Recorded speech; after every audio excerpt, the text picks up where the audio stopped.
Yes, my people. Good afternoon, good evening, and good night. I just want to say sorry about my lateness. Do you know what? It's been a long day. I was with the family, partying and all of that. This is why I got this. But I hope you know all cool. Whether you're listening to this on the replay or live tonight, make sure you hit them likes, make sure you're subscribing, and make sure you're sharing. Do you know what's so funny? I wasn't even gonna do this, because I made one originally and I thought, you know what, yeah, man, mash up and I'm trying to get home. I'm trying to get home. I'm trying to get home. But it is what it is. It is what it is. But you know what? Yeah, I'm here. I'm here. I'm here. I'm here. Mm. Oh, jeez. Yeah, I'm here, man. So I want to make sure that everyone is cool. I want to make sure everyone's having a great time. Just remember, hit them likes. And if you're sharing, I'll be appreciative of that because sharing is caring. That's what I'm saying. It's roll to 500. And as you can see, I'm hoping that tonight is the last night that this name is here. Because even though they say I rule with an iron fist, yeah, this name ain't it. But it's been a mad one, that's what I'm saying, because we've got so much to dissect on this. You know what, yeah, people, I shouldn't have had that shot. But it is what it is. Let's see what happens tonight. Anyway, yeah, it's been a mad week, as they say, because France got knocked out, or let's say last 2 weeks, France got knocked out. Then England beat France. Then Spain beat Argentina. Then Arsenal lose that in the race, or was we really in it for Rodgers? And now we might think that too. Is it Bruno's going to Chelsea? Who knows? Yeah. If we can even go a bit further than that, Tillemans went to Man United. Big surprise. Big surprise. And Andrew Tate gets arrested. It's mad. Yeah. We could talk about all of that tonight. Yeah. Like I said, apologies for being late while I was with the family. And you know what? Yeah. When it's family time has to run. I ain't even gonna lie. It's only because of this brother that messaged me, yeah, while I'm doing this. So I'm not even gonna front, yeah, because I was ready to hit them Z's, yeah. But I thought, you know what, yeah, I'm in that kind of mood tonight. He said, you know what, Don C, do what you're doing, is what I'm saying. We can always do it another time, but you know what I said? Fuck it. You know what I'm saying? Right? So I'm not even gonna comment on fraudulent behavior for now. Just for now. Just for now. Oh yeah. Before I introduce him, I want to say a big shout out to Sarcasm City TV Flawless for hitting 17K. This is what I'm saying. Like I felt like great content creator. I respect him so much. He knows this. This is what I'm saying. I might call him a prick, a fraud, and all the rest of that shit, but that's my brother for real. This is what I'm saying. Like so, manners and respects to Flawless, but me and him we'll talk on another one. But I want a large up man like African King. Oh, I just brought him in and took him out. That's how you know my head's wavy right now. You hear what I'm saying? What you say, family? You good? I'm good. I'm good. Obviously, I didn't expect you to start the show again, but we're here. We're here to talk some football and a few other things. Yeah, bro. Do you know what? Yeah, I'm not gonna lie to you. I weren't even gonna. You're lucky you messaged me at the time you did, because the wife had to drive me home. Oh, mad. So yeah, you were off. You were off one. No, it's not even, bro. Do you know what? Yeah, because it's mine and her anniversary coming up on Monday.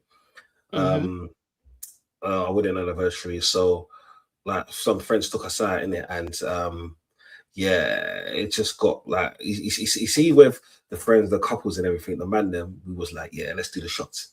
And I'm like, yeah, because when we're talking shots, we're talking about me, blood. You get what I'm saying?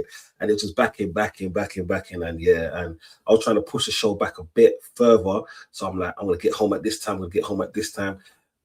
So I was like, you know what, yeah, can I really do it? But I'm like, fuck it, let's do this. But big up everyone in the chat, first and foremost, bro, before we even start, let's do some housekeeping. Dan Chan, big up each and every time. Hope you're doing well. Yes, I am doing well. My liver, I don't know. This is why I'm drinking the water. You know what I'm saying? Yo, Rasta, what you saying, my G? I hope work. Actually, you're not on work here. You got some time off, haven't you? We used to do a show. Si, big up my brother, man. Big up Si each and every time. This is what I'm saying. Yeah, Tyrone, larger manners and respect. Ravi, you don't know what time it is. A little shot. You know what? Yeah, you know what I'm about. It's about that silver Patron. Yeah. So if I'm a bit woohoo, I apologize and big up my daughter in Sign. I'm going to make you a mod, my little girl. So big up my little girl, CC. Even though you hate that name yet, Daddy loves you, CC. What you say, boy? You good? Yeah, man, it's been a great week for me. Chelsea's doing big business. Got Morgan Rogers, got Lacroix. Obviously, I'm a basketball fan as well. Philadelphia 76ers got LeBron James. So I can't be happier right now. Both my teams are moving serious when it comes to NBA and football. So next season's looking promising after terrible last seasons. I'm gonna lie to you. Do you know what, right? You say you're having that terrible last season, but do you know what? Yeah, I'm not gonna lie to you. Your season last year was shit. Yeah, it was bad. It was a very bad one.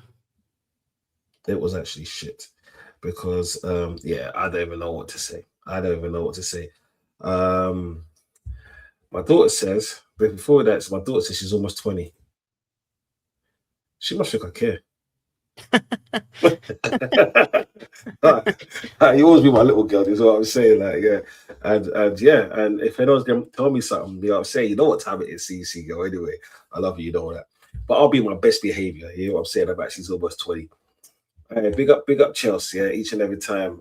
Big up Don and King. But I can't stay. I need sleep. Enjoy your stream. Like, I'll enjoy end of the season.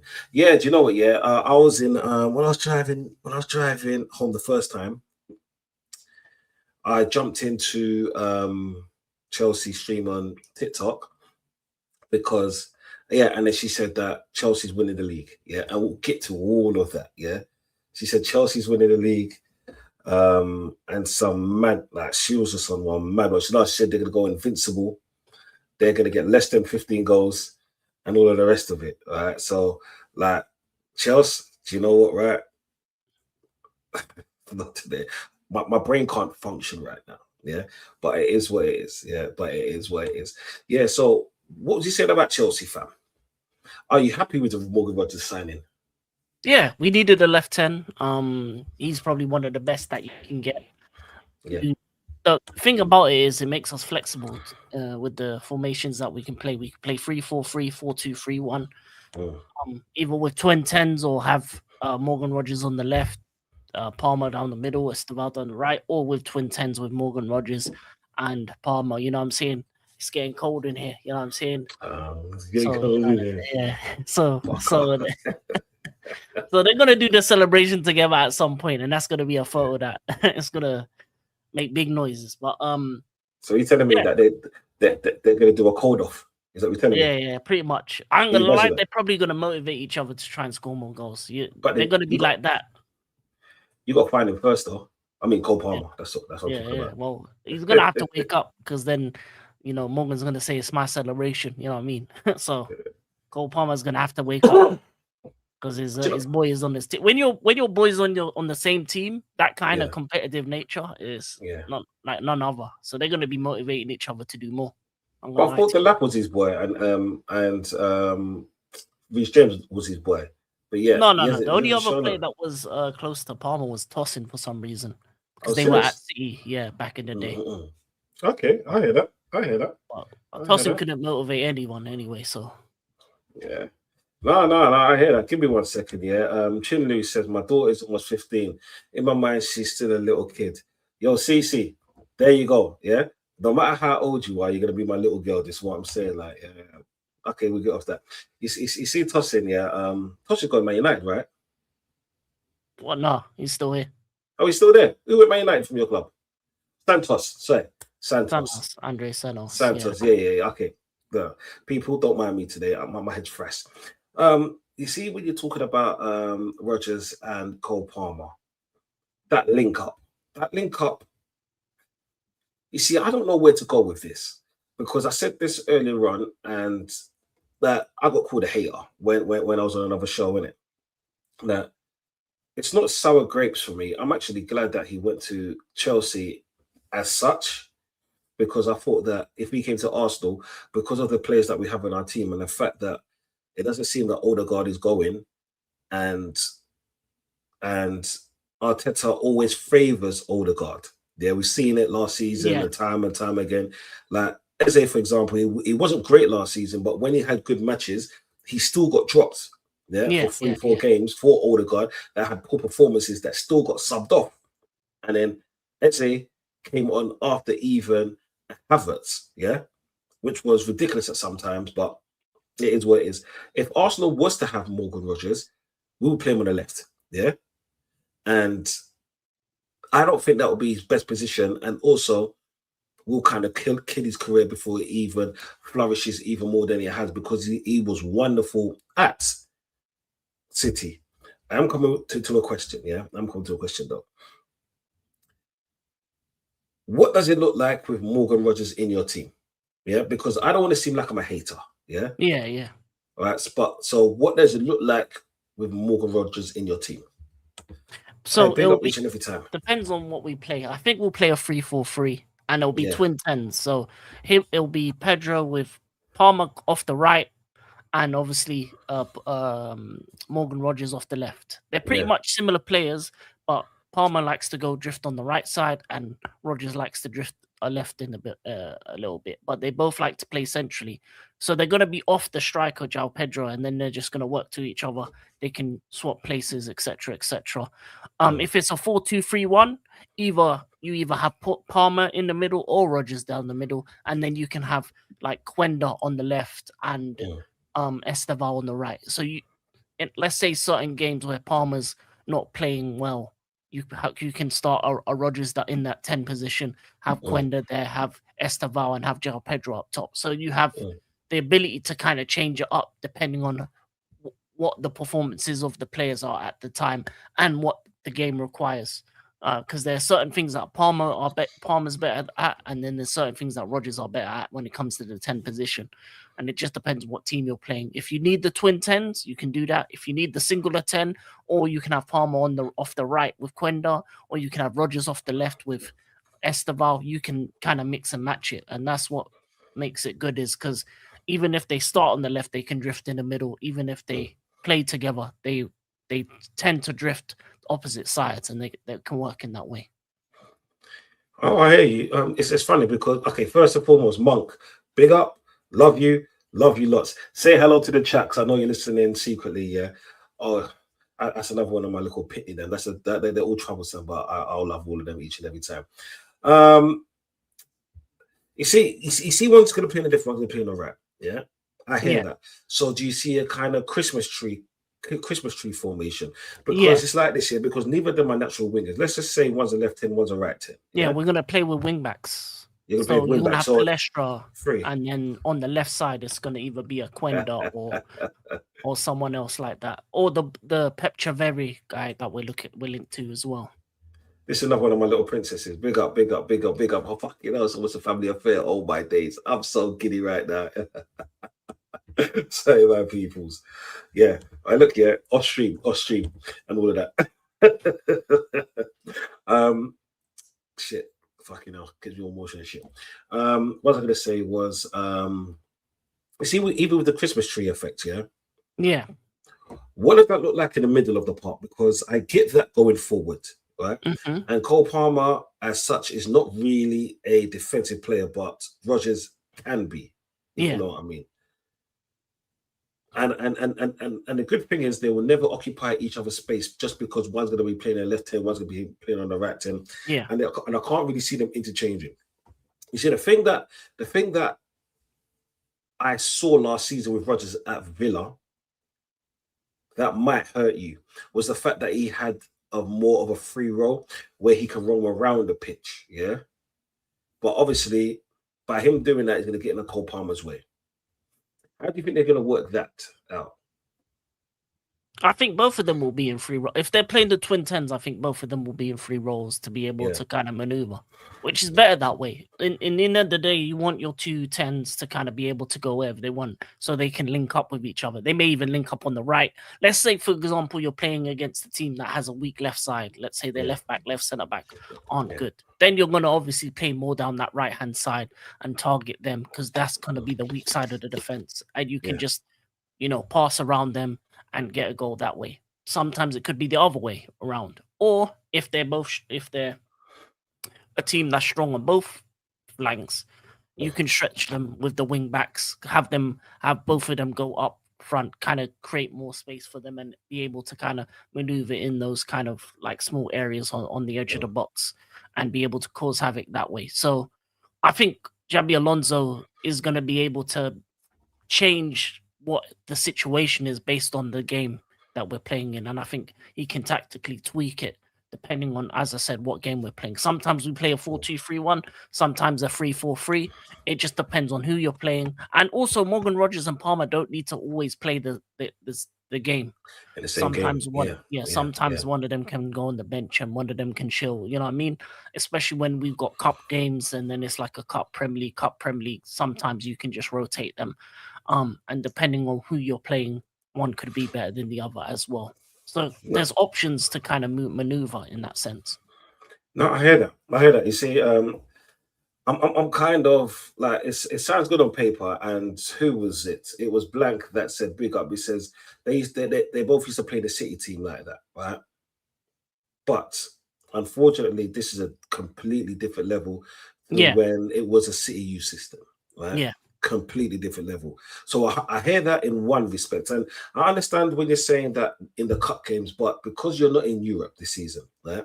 And I've spoken to a lot of your let's say fans, and they're trying to state that because you're not playing in Europe this season, you're more than likely to go a lot further. But not playing in Europe this season means that you're actually momentum not on your side all the time. Because could you imagine, let's say you go out, let's say you go out of a Carling Cup or FA Cup quite early because of where you finished and the fact that you're not playing in Europe, right? Let's say you lose a match there and then you lose 2 matches. Momentum is off. You know what I'm saying? Yeah. So how do you actually see yourself in that way to get that back? Before I answer this question, but before you answer that, I want to shout out Ozzy to the stage. This is what I'm saying. It's been a long time since he's been on the show. Friday Night Madness. This is what I'm saying. Make sure you like and subscribe to his thing as well. You know what I'm saying? Big up man like Ozzy if I can bring him in. You're good, fam. Can you hear me? Yeah, I can hear you. Yeah, no, big up. I know it's been a minute, but life's been life, innit? Let's put it that way. I don't want to get into the details of all of that. No, man. Still, man. You know what? I just thought this Friday I thought, why not, man? I've had a chilled Friday for once. Yeah, no, I hear big that. Up to yourself, big up to King, obviously. Big up to the chat. Big up to the frauds as well. We love the frauds. Oh yeah, big up Lewis for the World Cup. This is what I'm saying. Man, I respect each and every time. Yeah, so King, how does that look to you? In terms of momentum? In terms of momentum. How that, like I was saying again, because you're not in the Champions League, right? Champions League gives you, in my opinion, more momentum just because the teams that you're playing in and that kind of hype. It's like you can lose a game in the FA Cup and still bounce back. But you know when you lose a game in Europe, especially when you're flying out, you have to go home, you've got a match 2 days later, you're going to have 1 night's rest, 1 night's training day, because obviously like the players have got a rest before. So how does that look like to you? It depends on the manager, really. It's going to be up to the manager to make tactical tweaks over the week. Regardless of the results, like week to week, being able to have more time is going to be about tactical tweaks, about looking over tape, looking at what went wrong, what went right, and kind of cutting out those kind of bits and bobs. It just also depends on when in the season that it happens. Let's say if it happens in January, you have the ability to bring in players to update the momentum or change it around if you want, if players aren't playing up to ability.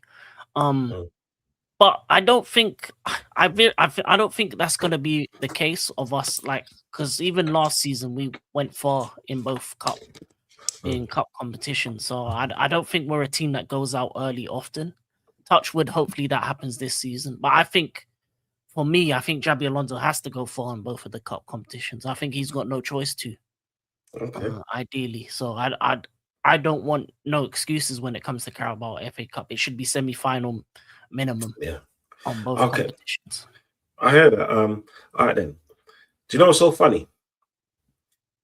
You might think I'm mad by saying this, but the reason why I don't think you're gonna have a great season, you're gonna have a decent season this season. Obviously, you're gonna finish better than last season. But do you know Cucurella? Yeah. was what will be a very big miss.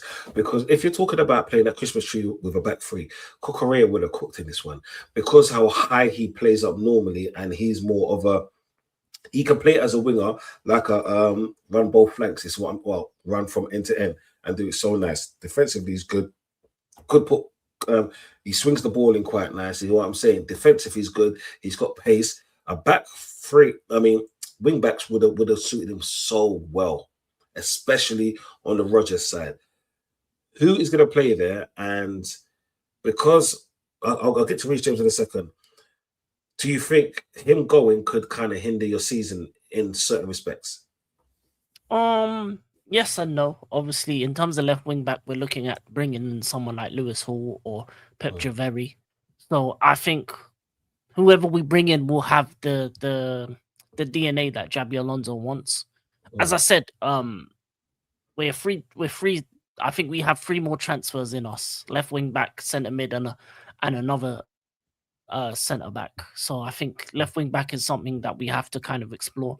But if we can get a younger player that has similar qualities to what Cucurella has, and I don't think it will be that big of a miss. Unfortunately, he wanted to go home to Spain, and when a player wants to go back home, there's not really nothing stopping him. So he was going to go Spain regardless of whether Jabi Alonso came in or not. It's just one of those ones where him and his family wanted to go back to their people, and that's the deal we made.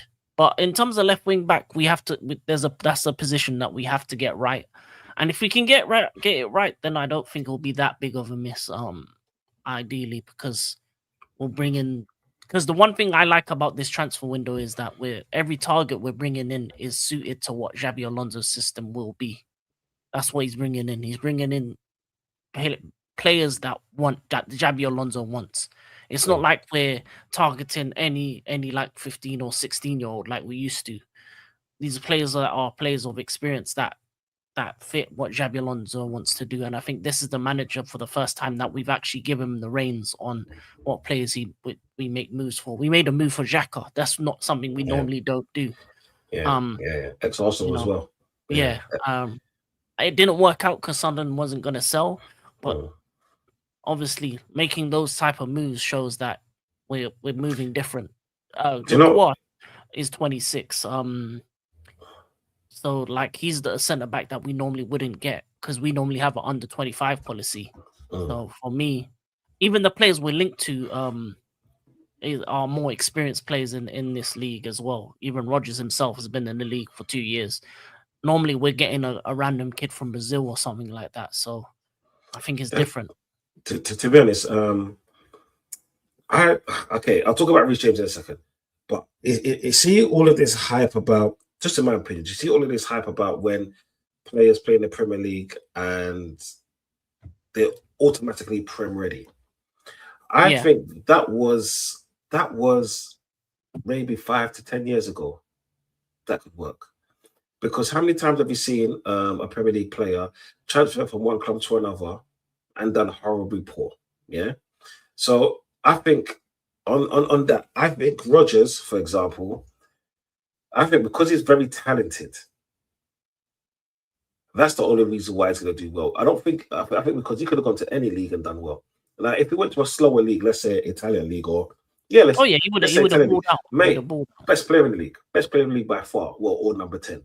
Simply because like the way he will just glide past players with the tactic balance, because it's not that he's a good, he's got a brilliant football brain.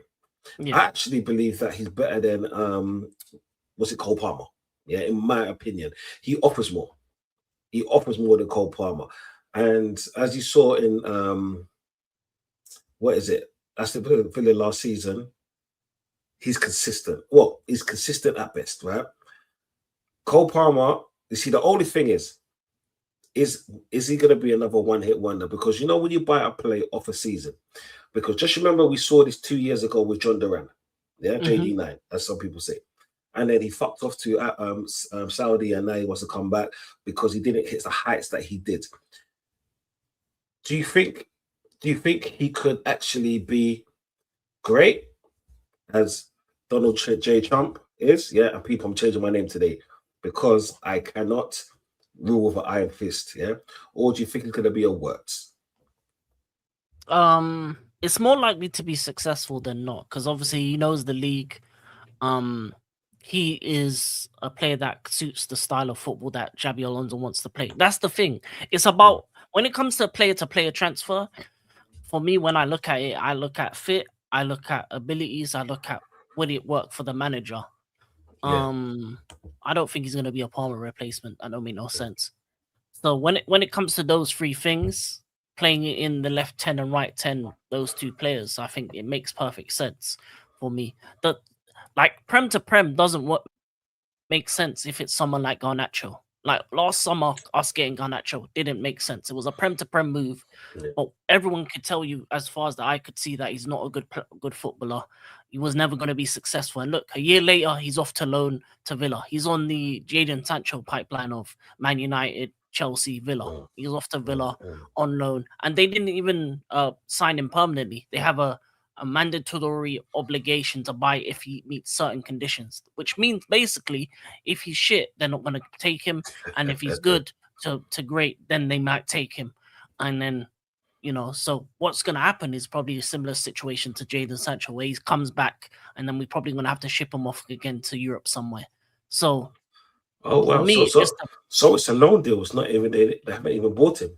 No, it's a loan deal with obligation, but based on certain conditions. It's similar to what they did with Sancho.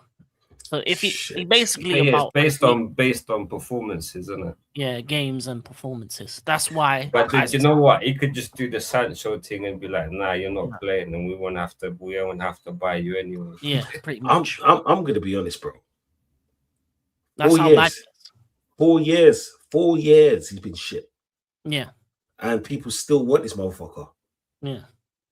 Like, I think the player they actually want is Nicholas Jackson, because when he was in Villarreal, that's the player that he made, and the reason why we bought him. So I think Jackson is the one that they really want. I think Garnacho is just hit and hope. If he works, he works. If not, we'll just send him back. So for me, when it comes to transfers, it depends on the player, the fit, the style, and I think if they can fit it perfectly, I think more than likely they're going to succeed. But obviously with the price tag coming to a bigger team where there's a bit more pressure on everything you do, anytime you're a £100+ million player and you're going to a big team, every touch you get wrong, there's going to be criticism. Every move that you make wrong, there's going to be criticism. And especially Arsenal fan base, they're very petty. So the fact that you said Chelsea's the biggest club in London, he chose Chelsea, etc., etc. The Arsenal fan base is a very loud fan base, and they're going to be on everything bad he does. The moment he has a bad game, there's going to be a bunch of people on his Instagram story or things saying, yeah, you should have never came anyway, you're not good enough, blah, blah, blah. So he has to deal with that type of pressure that you're not going to get out of Villa. You can make a bad game. Sorry, King. I just want to agree with King. My fan base is very petty. Yeah. They say I'm one of them. I am not petty. My thing is, if you didn't come to my club, you deserve all the failure in the world. Yeah, sorry, King. Go on. So yeah.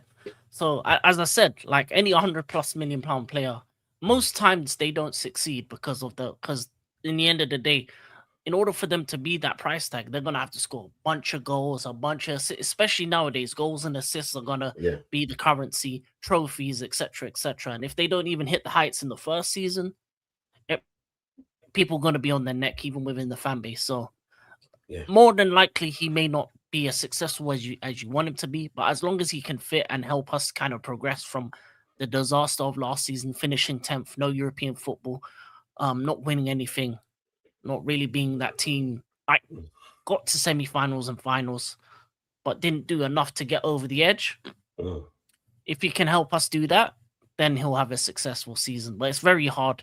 It's very difficult for his price tag. It's more likely that a Palestra or a Lacroix are going to be looked at more favorably because they're cheaper buyers than him. He's going to have all the pressure. He's going to need to be a superstar in order for anyone to kind of look at him as the real deal, which is very unlikely. I'm going to lie to you. It's near and impossible for a £100 million+ player to be any time worth that money. And I think there's very few that have come close. Maybe Declan Rice is one of the ones that have come close. I don't think Caicedo has hit those heights. I don't think No. Enzo Fernandez has hit those heights. Hell no. Um, Do you know what is? I agree with I you don't even think what's his name, Jack Grealish hit those heights to No, what he he was didn't. meant to be. No, So he it's didn't. very hard. It's very difficult.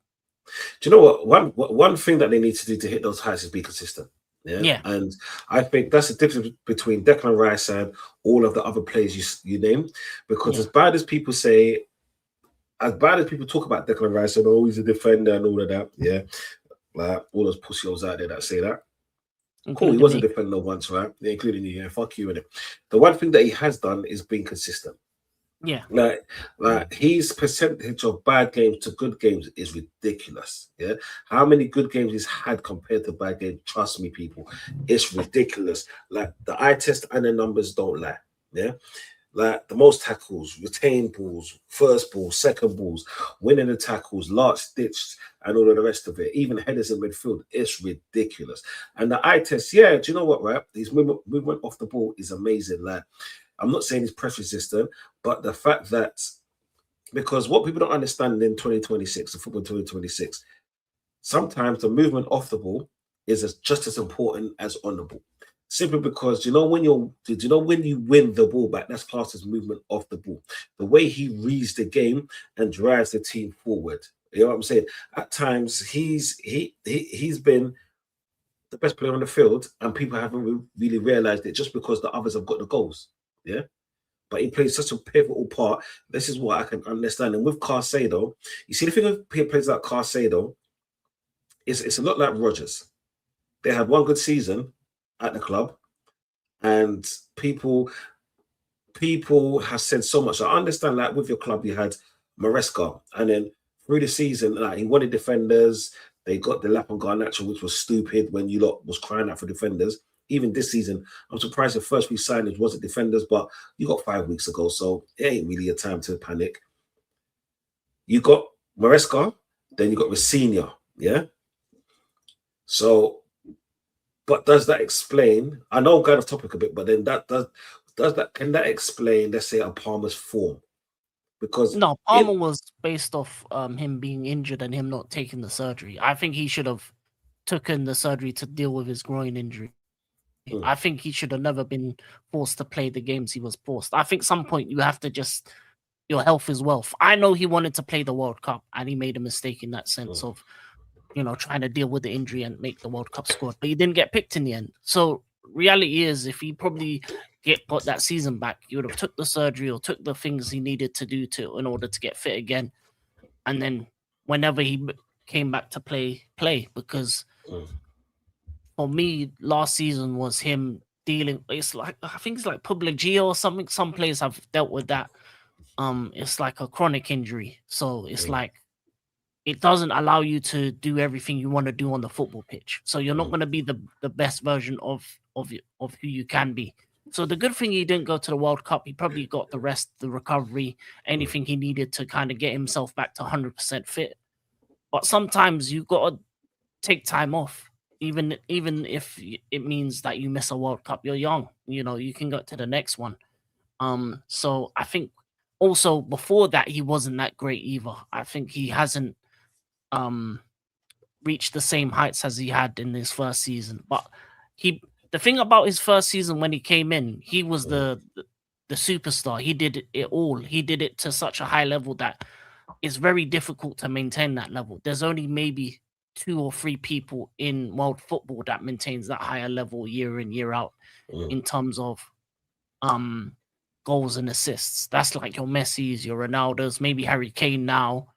But what he did in his first season, you can't maintain that. It's very, very difficult to maintain that. So he was always going to go on a downward. It was just how much down.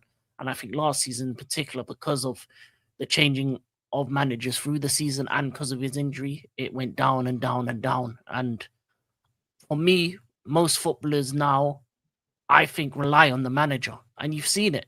Vitinha with a good manager and without a good manager, you've seen it. You've seen these football. Like nowadays, there's not individuals. There's not like back in the day where a player can say, I'm going to take over the game. I'm going to do my thing. Messi's the last of a dying breed.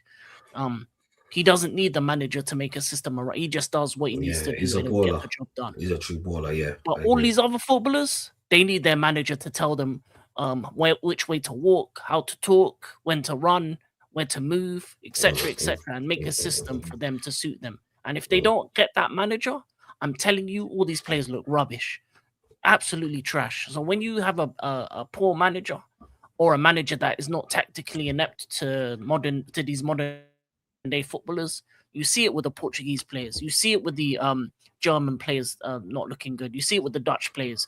You see it with some of the English players that didn't look good because of Tuchel's style. You see it that they didn't live up to the levels that they should be. Yeah, you know what I mean? Because in the end of the day, it's the manager that dictates how you play, the way you play, and how good these players can play to their highest potentials. Because if they have a bad manager, there's very few players that are going to have a good game without him. And it's just the way modern footballers are built up nowadays, because they do the academy system and they play this fancy style of football. And then once they go to the real world, and then there's certain managers that are still archaic in their thinking, in their football style, it just doesn't work out for them. And then a lot of players just go by the wayside. I hear you. But Ozzy, yeah, how well do you think? Because we're going to touch on Rodgers not coming to Arsenal, and that's the question I want to ask you in a minute. But what do you think Rodgers will bring to Chelsea? You see, the thing about Rodgers, from what I've watched last season, is he's one of them players that can run at defenses and cause them problems. But what I actually wanted to ask King was, how does he fit in if he's not going to be like the Palmer replacement? Are you going to play a Caicedo and then him and Palmer in midfield? Or is it going to be one or the other? If Palmer don't play, he plays. Depends on the formation. If it's a 4-2-3-1, it's probably going to be I think it's be Palmer. It could be either or maybe Rodgers plays on the left, or you can have Palmer on the right. So it could be like a Rodgers or Palmer in the 10, and the other one play the side that they're more comfortable in, and then you can on the other side have either Esteval or Quenda. But if it's the 3-4-3 formation, then they'll both play alongside each other, and then the likes of. That's what I was thinking. That you potentially you think what Alonso's going to play with 2 number 10s. Yeah, twin 10s. If it's 3 at the back. But we'll see. It depends. So what you think is going to be what 5-5-3-3? Yeah, like a 3-4-3. So 2 wing backs, 2 twin 10s, a striker, right, yeah. And then Caicedo next to someone. I don't think it's going to be Enzo Fernandez. I think he's going to be going. And then 3 at the back, which because to be honest, Enzo's good attacking wise, but not defensive wise. Yeah, so we need someone that's way too attacking. Yeah. The thing is with Rodgers, don't get me wrong, great player, can run at defenses, and he's good on coming in off the left hand side and trying to bang it in. But the thing is, it's well doing it at a club where the expectation is different. You only came in for a small price tag. You've obviously evolved beyond what you was brought in to do, and then the price tag just holds its pressure. So the level of performances we've seen at Villa, he's gonna have to go beyond that. Can he do it? Will remain to be seen. The other thing is with Chelsea is he only has to do it once a week. So that could be a blessing in disguise. The thing is, nowadays, the market is so mad, is players obviously don't dictate the price tag. He even said himself, you know what, when it was quoted 130 million, I don't know how true it is, but obviously there was a quote to him saying allegedly I don't think I'm worth that. But obviously, what a club's willing to pay is what allegedly the player's worth nowadays. If a club's willing to pay 100 million, then it's 100 million player, regardless whether we think that's right or wrong or whether they're worth it or not. Yeah. And it depends whether what he done at Villa would be like sufficient enough for Chelsea fans and other fans to think, yeah, oh, it's good enough for it. It merits the price tag. Because I don't know what his GA was last season at Villa. But it was pretty, I think it was 20 years comps. It was pretty consistent. So what the thing is now, football's become a numbers game. Money, points, GA is all a numbers thing. So what's going to be sufficient enough GA for him to merit, oh yeah, you know what, he's come in for big money and he's, you know, provided XYZ for it to be a yes or a no. Oh, shit. Big up Scooby. Long time, brother. I hope you're good. That's my thing with Rodgers. I would have loved to got him. Is he worth 170 million? No, in my opinion. But again, obviously, I don't dictate the market. You know what I'm saying? I mean, nowadays, like, it's crazy. You know, 50 million now is getting you a bang average player. Well, 50 million back in the day, like, would be getting you, you know, the top of the top. Yeah, you know Robin in his prime. Like 50 million now, you're getting a bang with, you know, average ballers. I'm at a wakey. Yeah. Yeah, we got finesse for that one. Man ain't even worth 5 million in my opinion. He got 20 GA. So that's the thing, innit? I think he'll do all right. He's a good player. Like, he's one of them if he gets the license to roam, and I think that's another reason, if you ask me, you know, allegedly why he didn't come, I don't think we even put the money down allegedly. Allegedly, we had a budget of 90 to 100.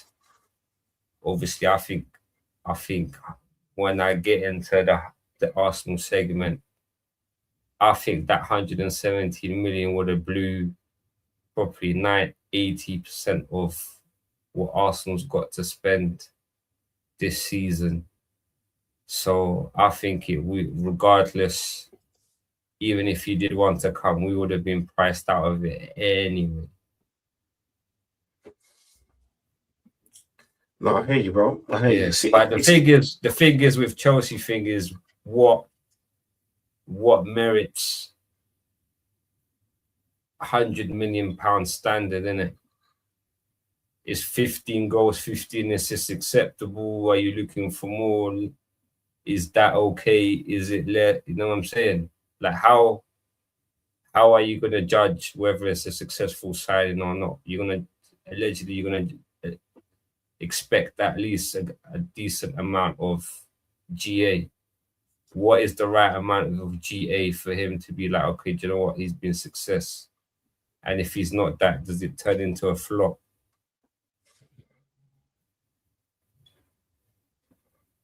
For me, I don't really care about GA. I'll be honest with you. I want my team to do well. So every transfer we make this summer is about putting us in a better position than last season. We finished 10th and won nothing. So 4th and above, win some cups, and shoot for the top of the table, really. See what we can collect a trophy or two and top 4 minimum. That's pretty much FA Cup, Carabao Cup, as I said, semi-final minimum. It's about, for me, performances rather than necessarily an individual getting his numbers up, because an individual getting his numbers doesn't do anything for me. I'm not a Morgan Rodgers fan. I'm a Chelsea fan. So I just want Chelsea to be successful. So I really couldn't care what he does on an individual level. I just need the club to be successful next season. That means lifting their armpits and getting Champions League football again. More lifting the armpits for me, because, you know, top 4 is what the owners want. But I want a trophy. I need an FA Cup, Carabao Cup. It's about time we win at Wembley.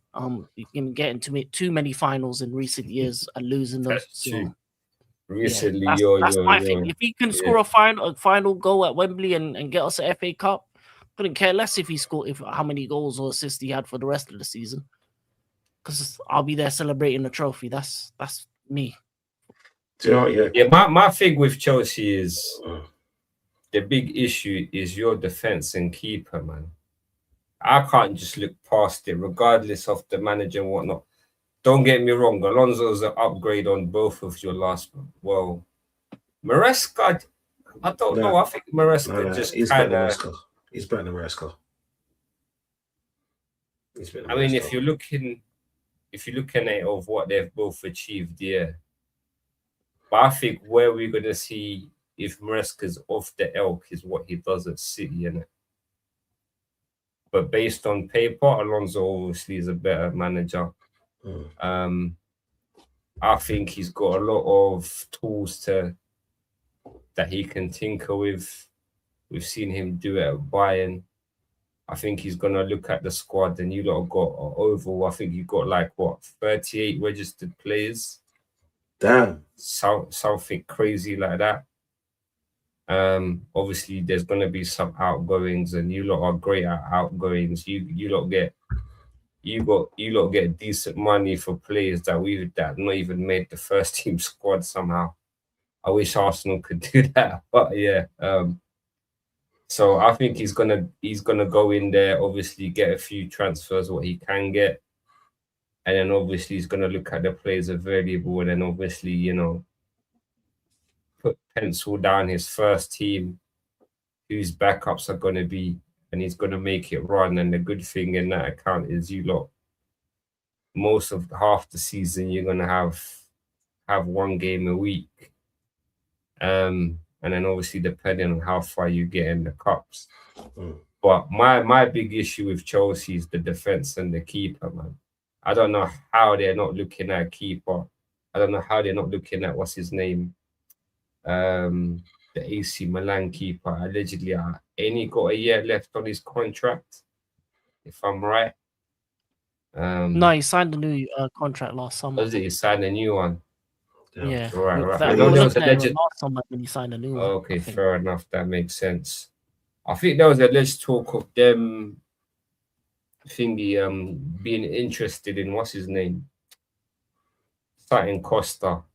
Yeah, Diego Costa. But I think you lot, I don't know if you lot want to pay. Was it the 60 million, 70 million, whatever it is? I think it depends on what happens in the preseason. I think the story goes is that they're gonna look at the goalkeepers, and then Xabi Alonso's gonna decide whether he wants to get one. Yeah, I mean, I think we'll get a goalkeeper. It'll be I think you lot have to get a goalkeeper, and then a few. I mean, apart from like Fofana and what's the other centre back? Colwell, who's half decent. Your other centre backs, man, like Chalobah and Tosin, boy. I think Tosin's staying. Chalobah, Disasi, Badashile are going, and we're bringing in. Obviously, we brought in Lacroix from Crystal Palace. I just know what, when I think of them, I just remember that. I don't know if you remember, King, but that historic moment when we was doing the watch along. I was just laughing. I don't know if you remember, there was one game we was doing a watch along above, and they were just comical defending. I was laughing for 5 minutes because, it was so bad that they kept showing the replay, and every time they showed the replay, I just had to laugh more. So, like, for me, I can't look past that for Chelsea. If they're going in with them two in defense, then even with one game a week, I still don't have high chances for you guys. But if you could shore up that defense and get a good keeper, I think top four is definitely within your reach. Do you know what, Ozzy? I think they're King. Do you know what, right? Because they got a good foundation in terms of their midfield. Depending whether they want to go defensive or they want to go attacking. They got the players there. Chelsea.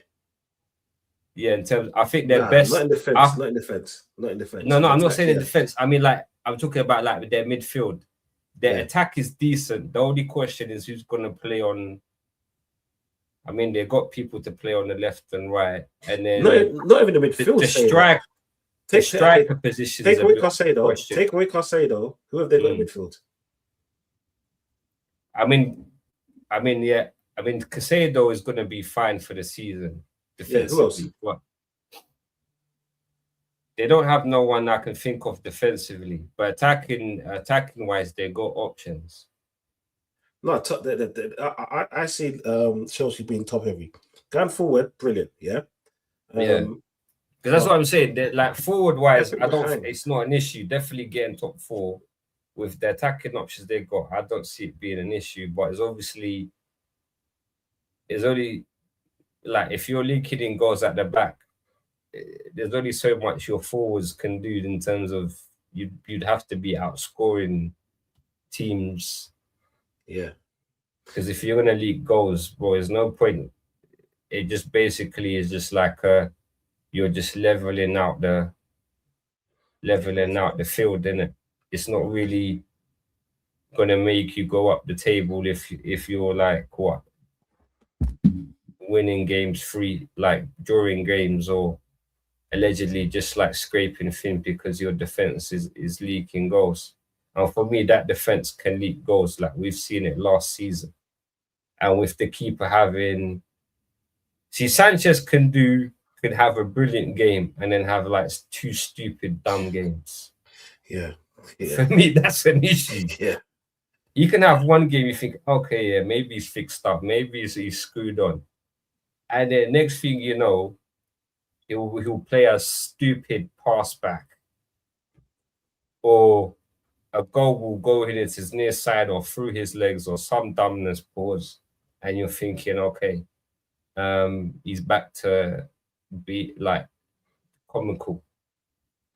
So like for me, Chelsea wise, top 4, midfield is fine, attacking wise is fine. But but for me, I'd be looking at, left back, that's got to be sorted as well, apart from your centre backs and the keeper. And so right back, to be honest, I think you lot need about at least 3 signings just in defence minimum. I think 5. Yeah, as a minimum, I'd say 3.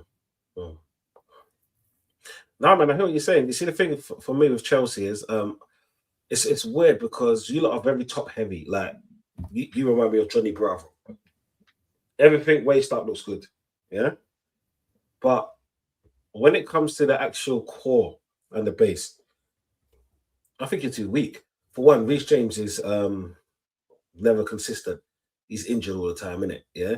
And I understand that they're gonna try to manage his injuries, but he's only going to be playing realistically 1 game a week, as the only other game he would have played would have been in Europe if he was there. Yeah, so it's going to be better for him. But then can he manage the 1 game a week? Because he can manage the 1 game a week last season and 2 seasons ago. As you get older, your body deteriorates. Every injury that he gets slows him down. You can see it, yeah? We all know when he comes back, he's a bit chubby, he's going to run, blah, blah, blah, whatever, yeah? But until you fix your defense and get a replacement for Cucurella, when I say replacement, I don't mean someone that can come off the bench. I mean a starter, and you need him high flying. Otherwise, it's going to be hard, because I understand what Ozzy was saying, right, with the whole top 4 thing. The only reason why I cannot agree with that is what's going to happen when you come up against most of the teams that's in the Premier League that are big, that are strong, that know how to defend, yeah, hit you on a counter attack and play set pieces. Because you lot aren't that great in set pieces. You lot have so many holes in the middle pause and in defense, right?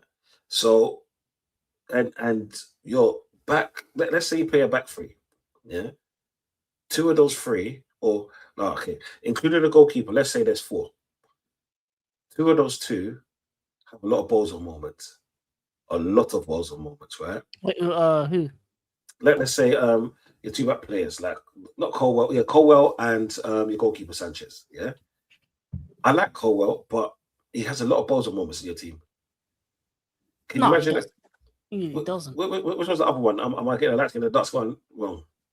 No, the ones that have Bozo moments were like Badashile, Desassi, Tosin. Those are the ones. Tossing them, because I think it was Tosin I'm thinking of, I think even Chalobah you could add to that as well. Yeah, Chalobah, yeah. Which Chalobah's getting sold. Desassi's getting sold. Chalobah's probably he's probably like the least out of it, isn't it? Yeah. Chalobah's going to Como. Desassi's gonna go. Badashile's gonna go. Tosin's the only one that will stay on the bench. Yeah. You have Anselmino and Mamadou Sarr as youngsters, and then we bought Lacroix. We're gonna buy another centre back as well, and then we've got a right wing back in Palestra, and then Gusto behind him, and then we have King. On the left back subject. You think Harto can do a job? Huh? Do I what? You think Harto can do a job? As a left back, yes, not a left wing back. That's why we need to get a left wing back. Right. But Hato can play a left centre back. He can be the left centre back. Also, if you want more attacking, you could even put Quenda as a left wing back. Because sometimes if you're against a smaller team, you just really want that left wing back just to go and up and offer like Rogers basically an outline where you can just go down the wing. So it just depends who you're playing. But we need a defensive left wing back. That's what we need, like a Lewis Hall, Pep Shaberi type player. Okay, who is your back three then, in your opinion? Right now, our best back three would be Colwell, Lacroix, Reece James. Okay, where would you play each and every one of them? What? So left, Colwell, in the middle, Lacroix, on the right, Reece James. The only problem I have right now is the goalkeeper and the left wing back. Yeah, I was thinking. And then some of the backup options aren't as great. So you're relying on Reece James to stay healthy 1 game a week. As long as he does that, then you're fine. But that's why we're bringing in another centre back. Some say John Stones, some say we're both someone like that. Yeah. There's a couple names. But to be honest, even if you brought in a John Stones, is John Stones as reliable as Reece James? As a backup, he can be. That's the thing. But as a backup, he still gets injured a lot. Even as a backup, so it depends who we bring in at centre back, really. So it's like, but because it's weird because I'm trying to think of who your back three could be, just to have, like, obviously the window's still open, but as currently constructed, even your substitutes aren't that great, because let's say Colwell somehow and Reece James, because it can happen and it does happen, both get injured. Let's say for maybe 2 months, 6 weeks, right? Who replaces them at this in this moment? In this moment, it will be Jarrell Hato for Colwell, because he can play left centre back, and then right centre back would probably be Fofana. Fofana's not that bad. Yeah, Hato is like a left back centre back hybrid, so he'd probably play that. Yeah, okay. So it's not the only problem I would have is if we lose Lacroix, because our central centre backs option would be Tosin, and that would just be outrageous. So we need one. Yeah, send him to Tottenham. Yeah, please. No, it's going to be interesting. And as you said, replacing Cucurella on the left wing back, left back situation. Now that I think that's a bit harder to replace than actually sorting out who's going to play next to, let's say, a Caicedo, just because you see, as a player, he does a lot, right? He's a player, and I say this with so much respect. I fucking hate that piece of shit. Yeah, as a player, and it was crazy that you man were going to loan him out to Man United. It was ridiculous.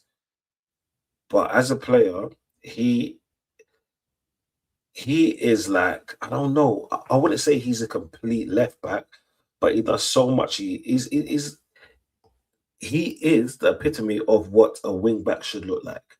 Yeah, up and down the field, he hugs the wing, he hugs the line, the byline, right?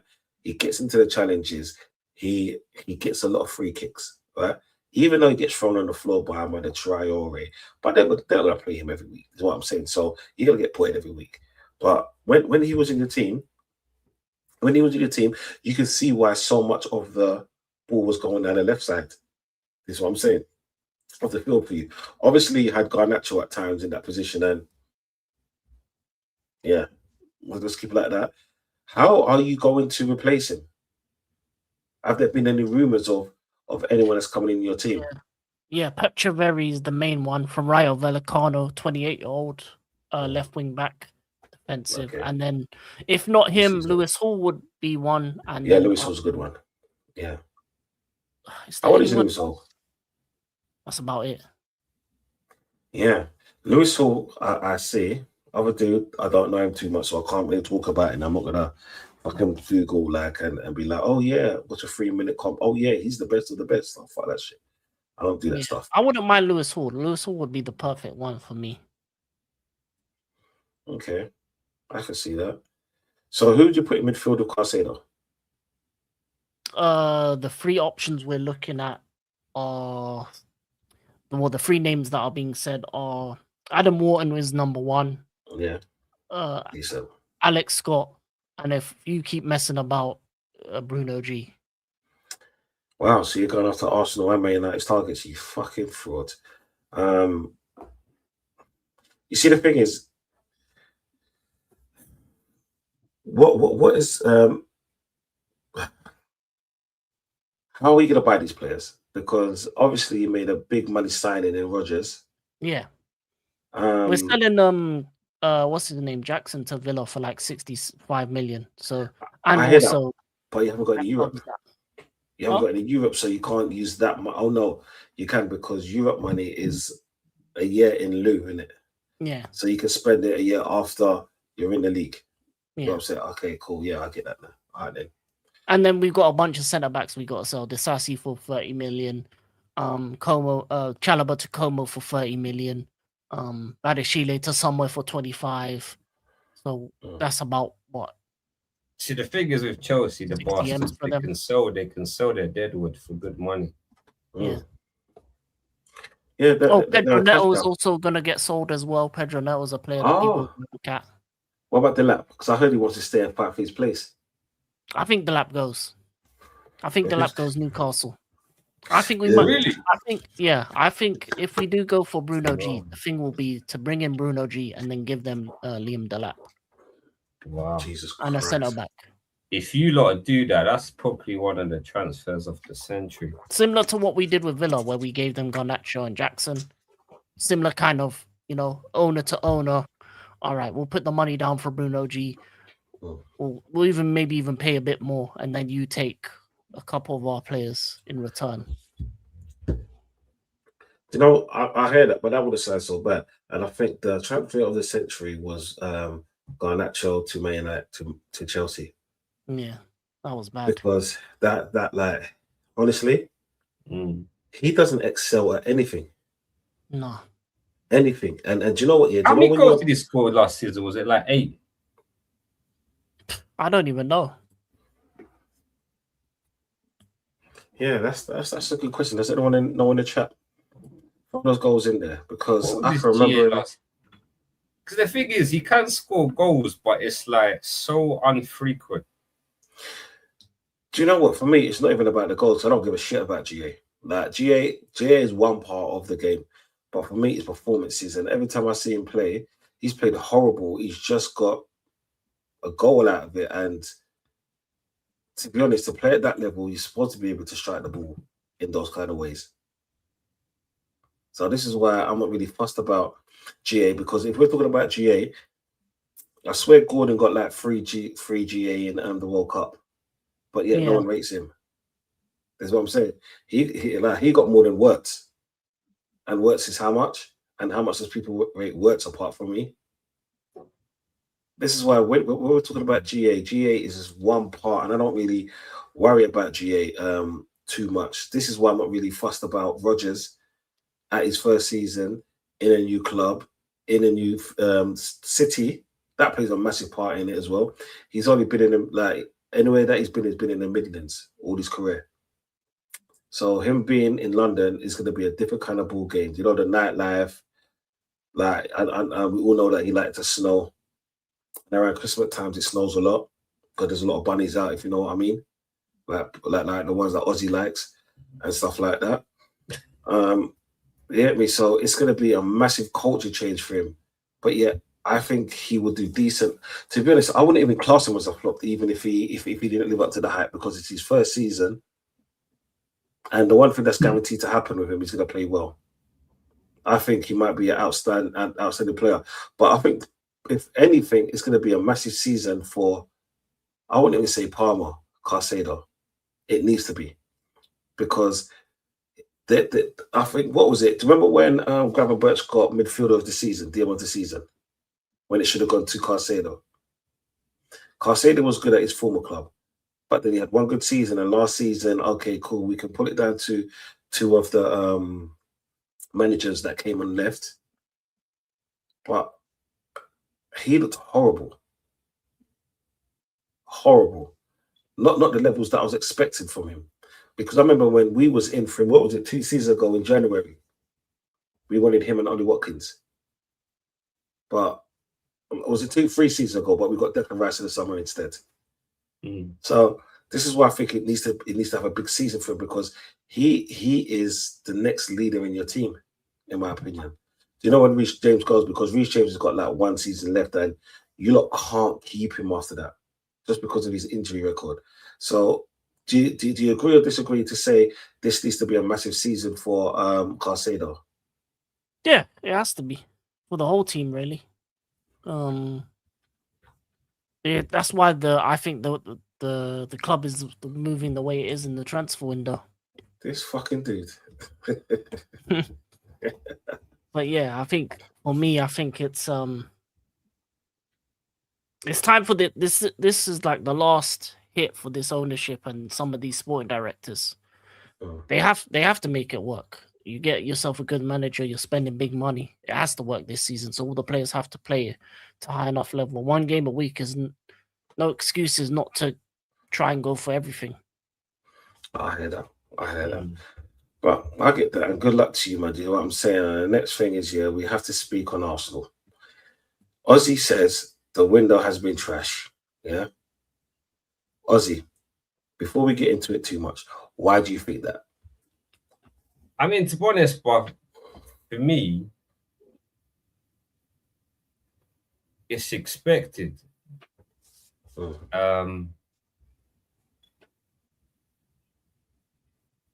We've gotten so used to the last 3 seasons spending 250 minimum like it's nothing, and eventually, obviously, we finally got over the line.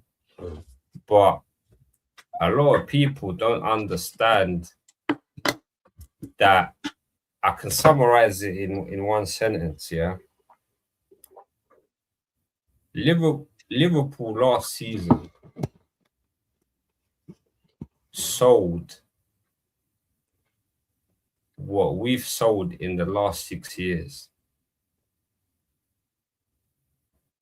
And what I mean by that is, in 6 years, our outgoings about 200 to something plus, thereabouts. Well, Liverpool last season managed that in 1 season in terms of outgoings. Now, if you're looking at the books, you can't spend $1 billion over 6 years and your income's only been 200, and telling me when you're looking at the books, it's acceptable for you again and going to spend 300. Now, the reality of it this season is, don't expect Arsenal to spend more than about 150 this season. And the problem is, with the outgoings that we can sell, bro, it's like, bro, you got a scrapyard. You literally got a scrapyard and you're trying to get rid of scrap. Let's be realistic here, yeah. It's a shame that we don't like ask ask the lesser clubs, would they take Jesus? No. Would they take Ben White? Probably not. Would they take? They would. Most clubs would. Most clubs would. Would All clubs. No, but I'm saying, would they be willing to pay money for them?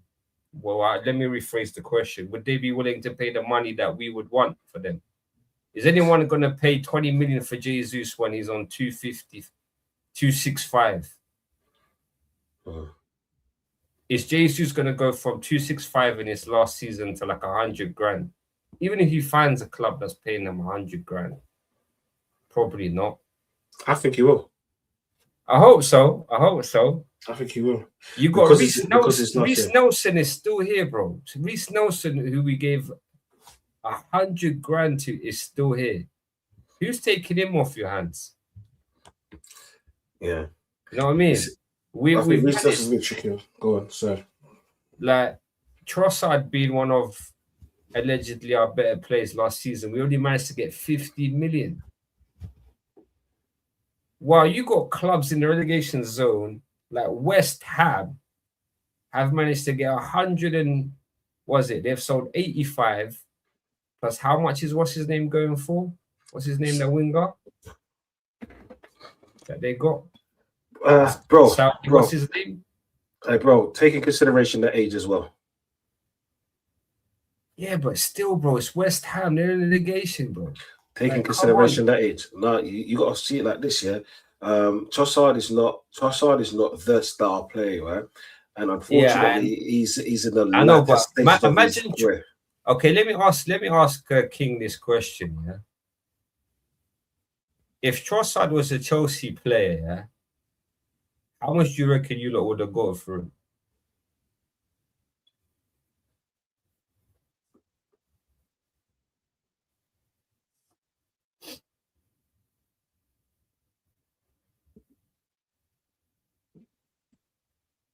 Did he freeze? Did you hear what I said, King? No, say that again. Sorry. If Trossard was a Chelsea player, yeah, given his performance last season, like he did come in with a few clutch goals, he did help us out in terms of not collectively over the season win the league, but he did contribute to Arsenal winning the league, yeah. And then, how much do you reckon if he was a Chelsea player, Chelsea would sell him for? They'd probably ask for 45, 40 maybe. We got 50 million. No, it's the thing is, it's not what you're asking for, it's what you're getting for him. You got to remember, he's at the later stages of his career.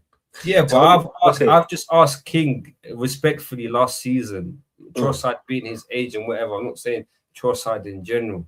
And he's saying they would be asking almost 3 times as much. Yeah, I know, but then they wouldn't get that. That just shows you how bad Arsenal as a club is selling. Because everyone looks as the players that we're trying to sell.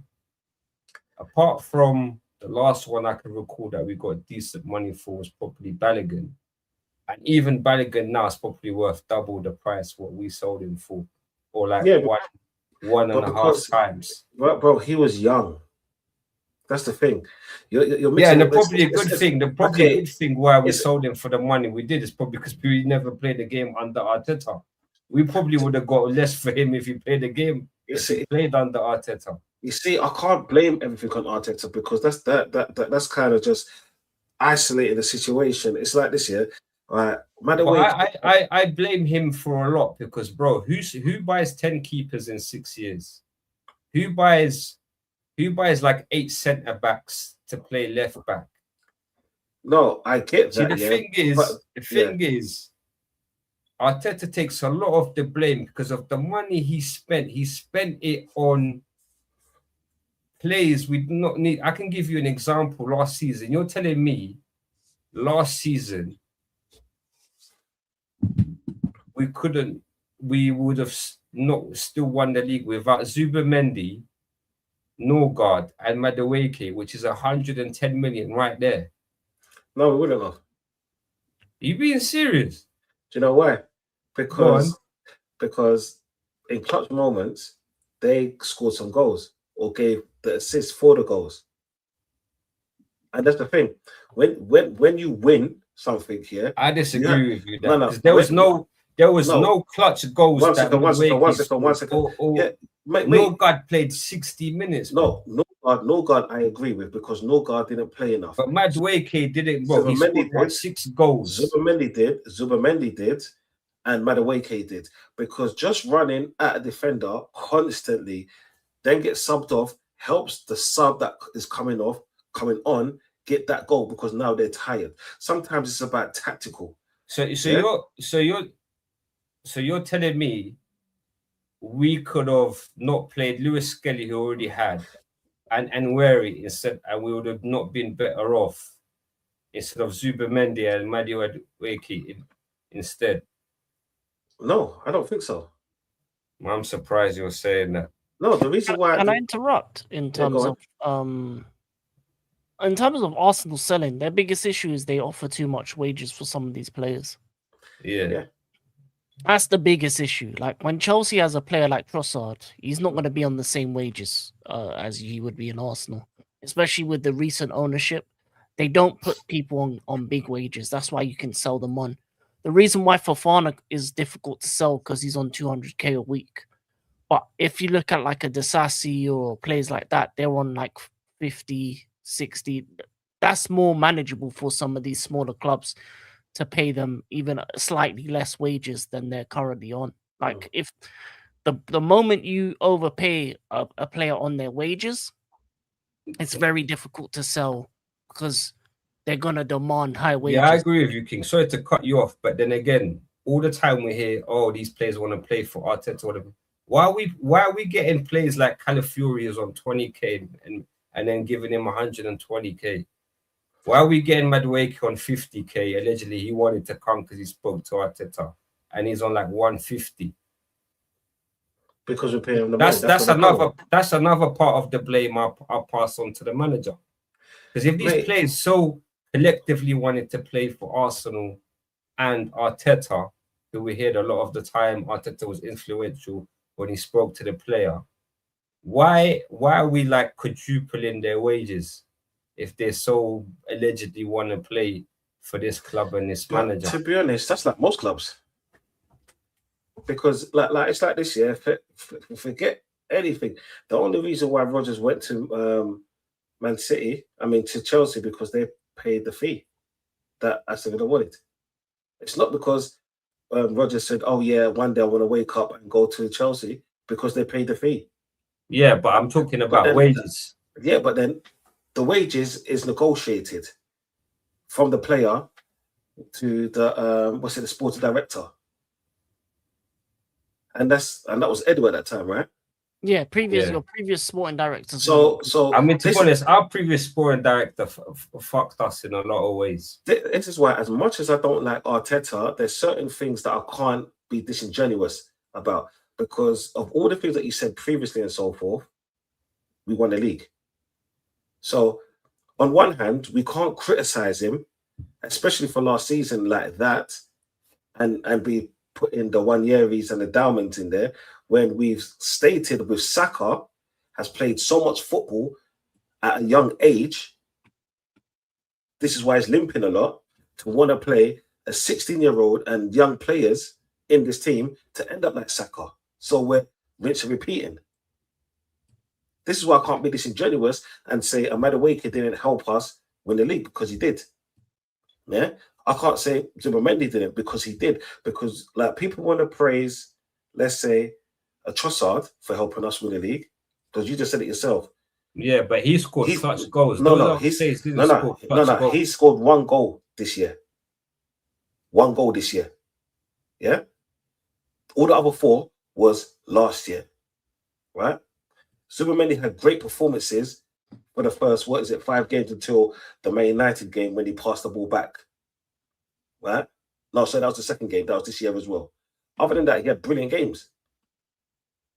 Brilliant games. He didn't get the goals, but I'm not on about goals in a.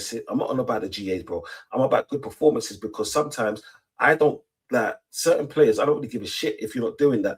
That's what you got your strikers there for. I put that more emphasis on Gyökeres. But then I can't be disingenuous and be slagging Arteta off for wages when they're down to the sporting director and we won the league. And what I said earlier about Max Dowman and Wanyeri, when they're young players, Wanyeri went on loan because he knew he couldn't go in the team because the emergence of Eze. Yeah, and we all wanted Eze. Whether he had a good season or not, we all wanted Eze. So if we're gonna slander the manager for one, we have to. Odegaard was trash. Yeah, no, we have to praise the manager as well, or whoever brought them in. This is what I'm saying. But Eze weren't Arteta signing. That was better bringing him after Havertz. Regardless, he had a shit season. Yeah, I'll say he had a below par season from what I'm used to having. But then even in below par season, the goals against Tottenham helped us win the league, and that's what I'm on about. It's about those clutch moments. And you don't always have to score goals because let's just say this. Gabriel didn't score the goals for this season that he did last season. Yeah, he got more goals last season, but this season we won the league. So what's the difference? Obviously, the difference is the added players in the team. We might not like them. Yeah, I can't stand most of them. Trossard, I wanted him to go last season. Martinelli, I wanted to go last season. Madueke, when we signed him, I fucking like flip my nut. But then when they were the players to help us win in the team, I can't be disingenuous and say, do you know what, yeah, my hate for Arteta is stronger for my love for Arsenal. I'll back my team winning.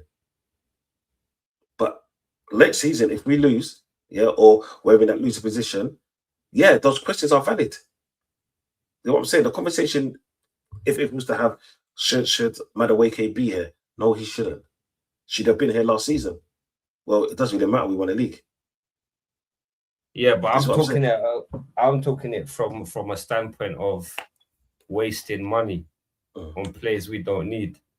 And for me, I know you're saying these players contributed in terms of us winning the league. I think without their contribution, we would have won anyway. Because I don't think that even though they did score goals, I don't feel their contributions were significant enough for us to be winning.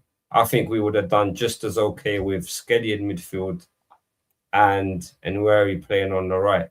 Or down but we can't say it. Okay, before we get onto it, King, shout out your things. I know you gotta go. Yeah, big up everybody. African King Academy. Big up Donald C. Trump. Big up OzzysDen. Remember, you got to get a new name, so let the people bring a new name. Maybe we'll do that next week. Yeah, I'll keep this over this week. I'll do it next week, man. Blessings, man. Yeah, keep the name 2 weeks in a row, man.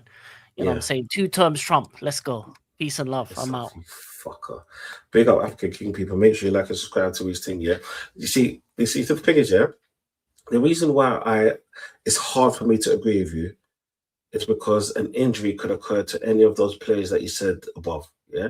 And then if they did, then we wouldn't have had a Madueke or a Zubameli to put in midfield. So then we're fucked.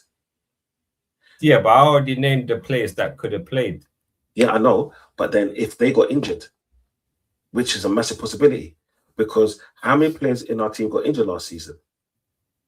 Yeah, we did have injuries. But Skelly didn't play most of the season and where he got loaned out.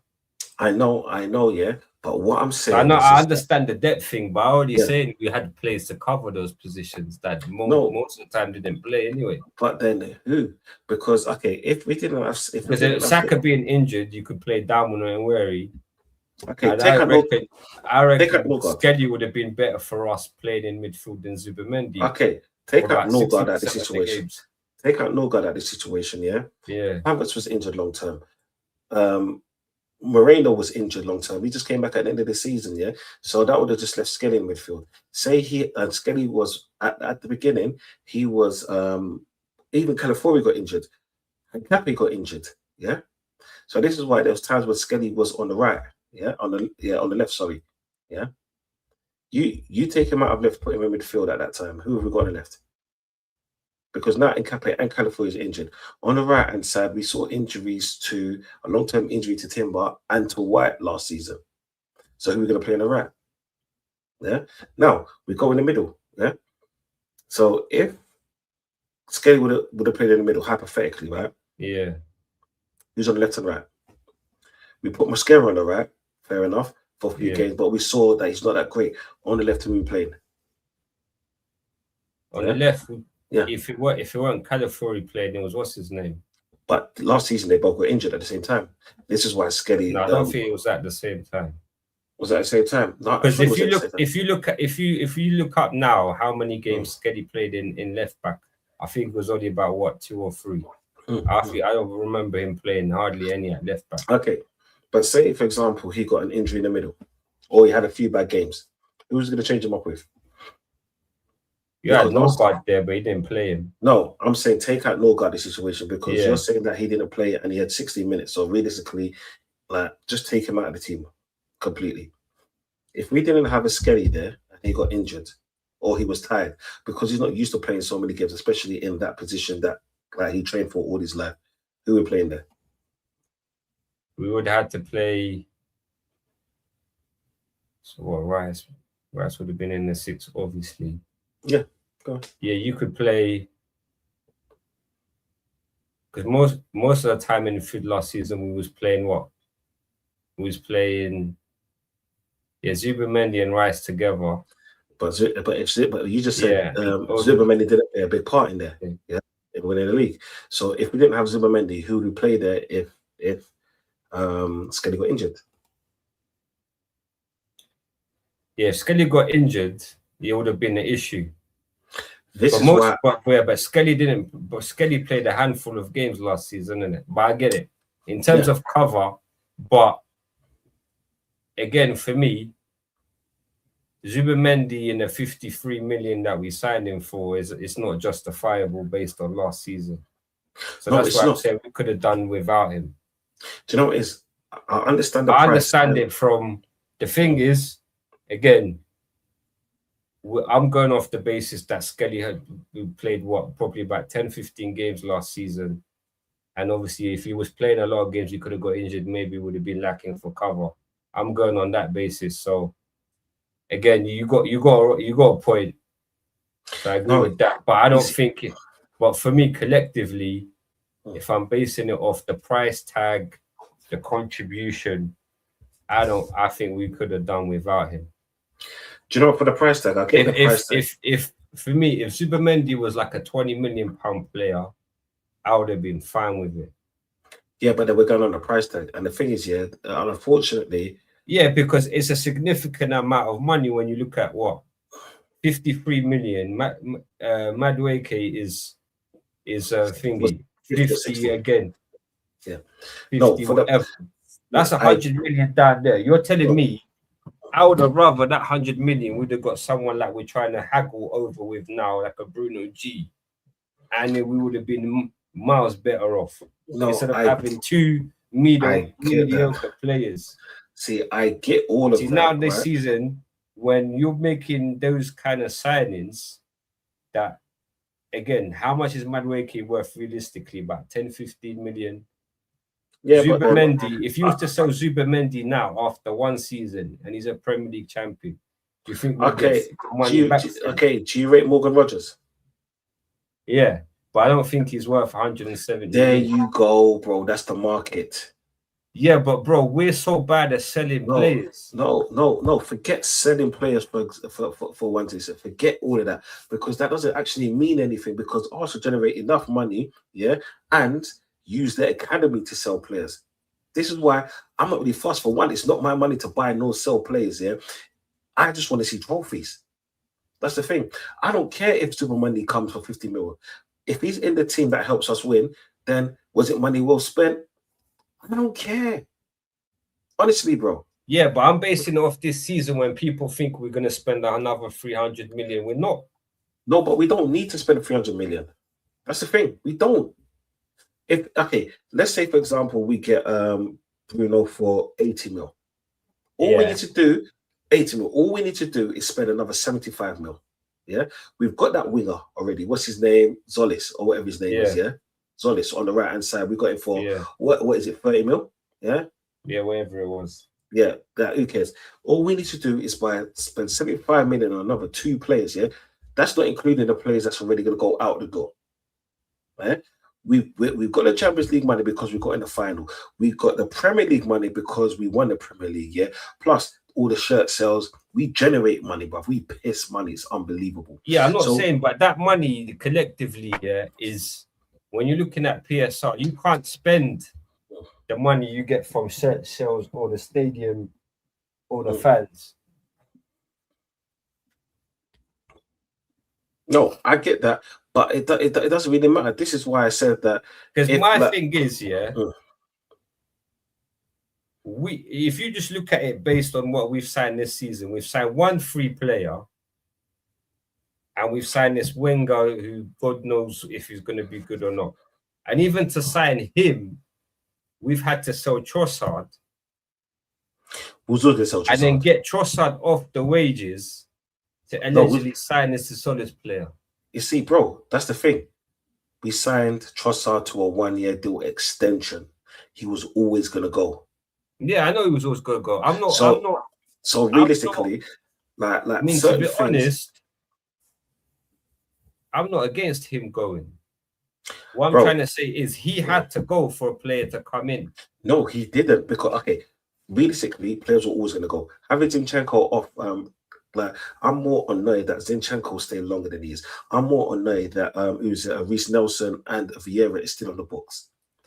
That's what I'm saying. That's what I'm saying. We've got these scraps of players. But the thing is, that we've spent money on, because even though Reece Nelson was an academy player, how much has he cost us in wages?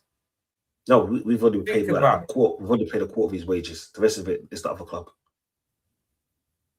Yeah, but he still cost us a significant amount. Yeah, like again, Fabio Vieira. Yeah, we've signed him for what? Was it 34 million? We're probably not even gonna get half of that. He had a good season at Hamburg over us, and these men are trying to say we're not even gonna pay the 17 million that was negotiated as an option. We're only trying to offer you 11. But bro, we're trying to sell Gabriel Jesus for 20 million, but my man's on 265k. We're trying to sell Ben White, who's a finished player, mate. That's on like 120 something. Yes, honestly, who cares? Like Ozzy, like. But when you're telling me when we're trying to spend money now, we still need players. No, bro. Do you care if they are on the books? Bro, do you care if they're on the books or off? I just told you, Champions League money, Premier League money. Yeah, but we can't spend that money because of PSR. No, we can spend that money. We couldn't spend that money anyway. We can't buy another Declan Rice. We can't spend another 300 mil in one. That's what I'm saying. But the reason why is because of these atrocious signings that we've made over the years and selling. We've spent 1.3 billion. We've only made 250. Okay, tell me what clubs has done or hasn't done that. I just mentioned Liverpool. Liverpool spent 500 million last year, but they made half of that back. Yeah, of selling players. But they spent. They made that in one season, while we've done that over 6 seasons. Okay, look at the age of the players that they were selling, and look the type of players that they were selling. They were selling non-injured players. They were selling players, but then again, whose fault is that season? These players that we bought, that we're trying to get rid of, they weren't injury prone, all of them. Mate, Ben White wasn't injury prone. Arsenal have Jesus when he first came in weren't injury prone. No, yes he was. Yes he was. You didn't watch him at City. Not when he came in. No, when you didn't watch him at City, he was always on the bench. Around Christmas time at fucking City, he was always injured. Always injured. One thing that Arsenal's always had bad luck when it comes to injuries. Yeah, because of the level of running that we did under Wenger. It's in our DNA. Big up, Yusuf. I hope you're good. This is why I'm not gonna have it, bro. Because as much as I want to shit on Arsenal, again, look at the goalkeepers we've brought in the last 6 years, bro. Who buys 10 keepers? Because they were never good enough. Till this day, your best keeper that was already in the club, you sold for 17 million to go buy a shitter keeper for double the price. Just for the next season to sell him for less. And then spend more money on another keeper. Okay, Ozzy, let me ask you a question, yeah? 10, 15 years ago, was you happy at the fact that Arsene Wenger wasn't buying players? No, I wasn't. No, but at least when he was buying players, most of them were good enough. But the thing is, we weren't winning shit. I know. So now, But you can't argue. We're buying players with the money he was got to spend. No, bro. When I look back at it now, Wenger done miracles with some of the players and the money. That was bullshit. That was a shareholder. I'm telling you this right now. Yeah, that was a shareholders taking money and pocketing in that. That's what they were doing. Yeah, because every season that we was in the Premier League, every season that we was in the Champions League, yeah, and we was in there for 21 years, we got that money. Yeah, I know they made the whole fabrication with paying off the stadium. So I'll tell you this, yeah. It's like this, yeah. We can't not be happy that Arsene Wenger didn't spend money, and now we are spending money under what was a novice manager a few years ago. I won't go call him novice now. That was a novice manager. That we had an idiot as our sporting director that just brought in players for the sake of it, which we know what they were doing. I know he's got a lot of part to blame. I get that, yeah, but the fact of because. But the thing is now this season when we're not getting Morgan Rogers, and we might not even get, hopefully we do get Bruno G, or we might not get him and stuff like that. But going to get the blame. No, I didn't want Morgan Rogers. Where would he play? Well, people are saying he'll play on the left winger. I know he's not a left winger. There you go. You're probably the only one out of 80% of the fan base that didn't want him. No, I didn't want him because the reason why I didn't want it. Look at my train of thought. Yeah, if we bought Morgan Rogers, yeah, we'll kill his career right there and then.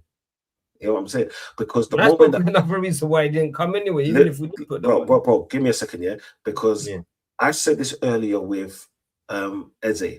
I said it's not that Eze had a good or bad season. He didn't have a good run because the moment Odegaard was fit, he came straight into the team. Yeah. So I can't judge him. I can only judge a person or a baller the length of time they played on the field against another flop. Yeah, in my opinion. Yeah. Because of that reason, I know that Arteta would have put him on the left, which would have destroyed his career for us with Arsenal and that kid. Because I'm actually a fan of him. Yeah, at least now at Chelsea, you can see him flourish in his preferred position. Whether I like Chelsea or not, I'm a real footballer fan. This is what football fan. You know what I'm saying? Yeah, that's why I didn't want him. It's not that I didn't want him at the club. I didn't want his career to be destroyed because I've seen it time and time again because of this prick Odegaard. You know what I'm saying? Yeah. Right? But I do rate him as a baller. But I didn't want to spend 100 and something million on this player when we can get profiles now, because this is a marathon, not a sprint, bro. Yeah, because Chelsea's probably got the biggest squad in the Premier League, but they haven't got the biggest quality squad in the Premier League, right? And this is my thing. Look, right, when you're talking about Arteta or Berta or Eddie buying players, you know what? Yeah, I'd rather have quality players, and if you can't make it, we go out and replace you. The money that we're spending to get the players. Yeah, but we can't replace these players. One second. Yeah, the money that we're spending, for these players cool? No, it's not. But that's the market. That's the market nowadays. We have to pay market price. Yeah, so I'm not agreeing against the market price, but bro, the only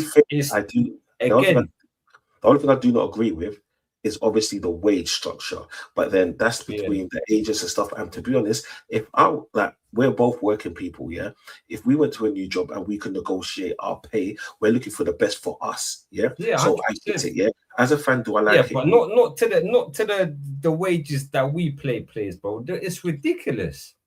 Like, who the hell was Calafiori? Calafiori was on like about 15 grand. He's on 120. I get it, bro. I get it. But then that's the thing about coming to a big club. If you look at all the other players... Calafiori, for anywhere he's not going, he's probably maybe doubling his wages. You got to You're not going from 20 grand to 100.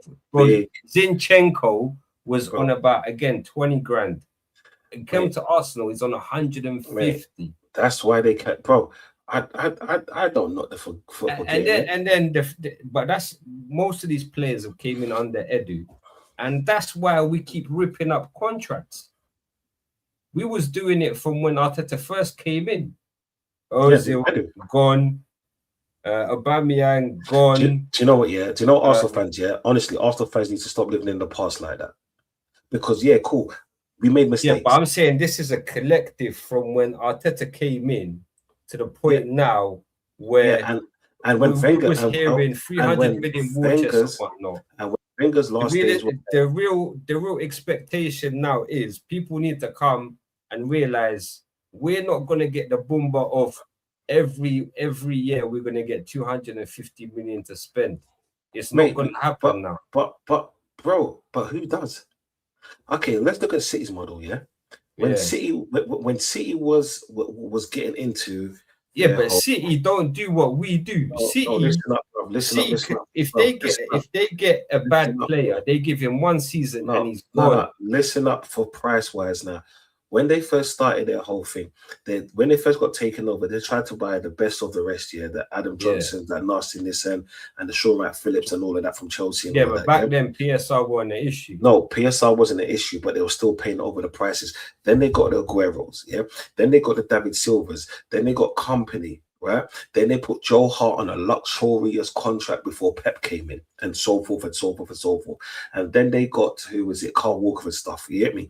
Raheem Sterling over the price, Mahrez from underneath our fucking noses over the price, So from day one, they've been doing that. And then after that, once they got their solid team, what they did, they just bought players at decent prices, put them around not world-class players that are known to win things, and they learn of them to become to that kind of level. Now, sometimes you have to pay initially for the big players to come in and then play, and then every year or 2 years, put a big player in there and then just have names like runners around you.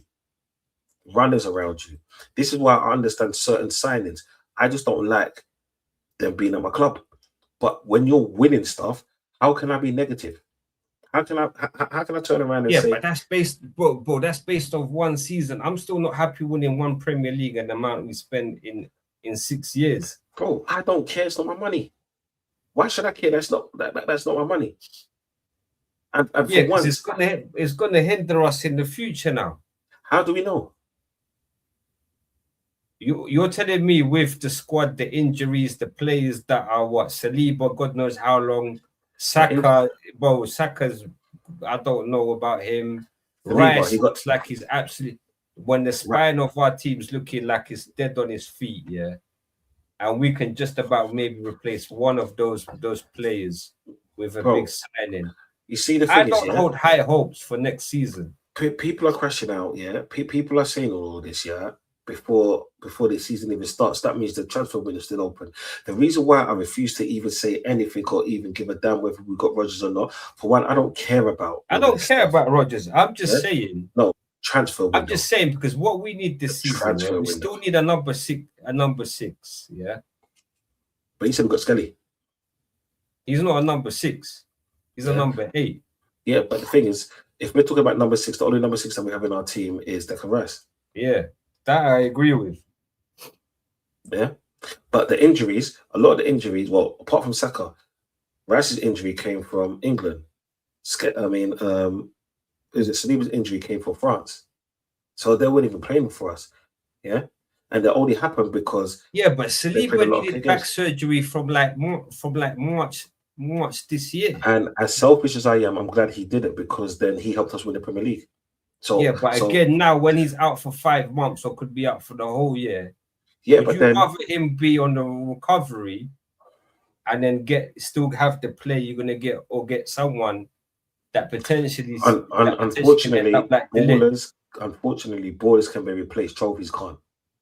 Because how many ballers have we seen come and go? And this sounds like a very selfish standpoint, and I don't want any player to get injuries or injured.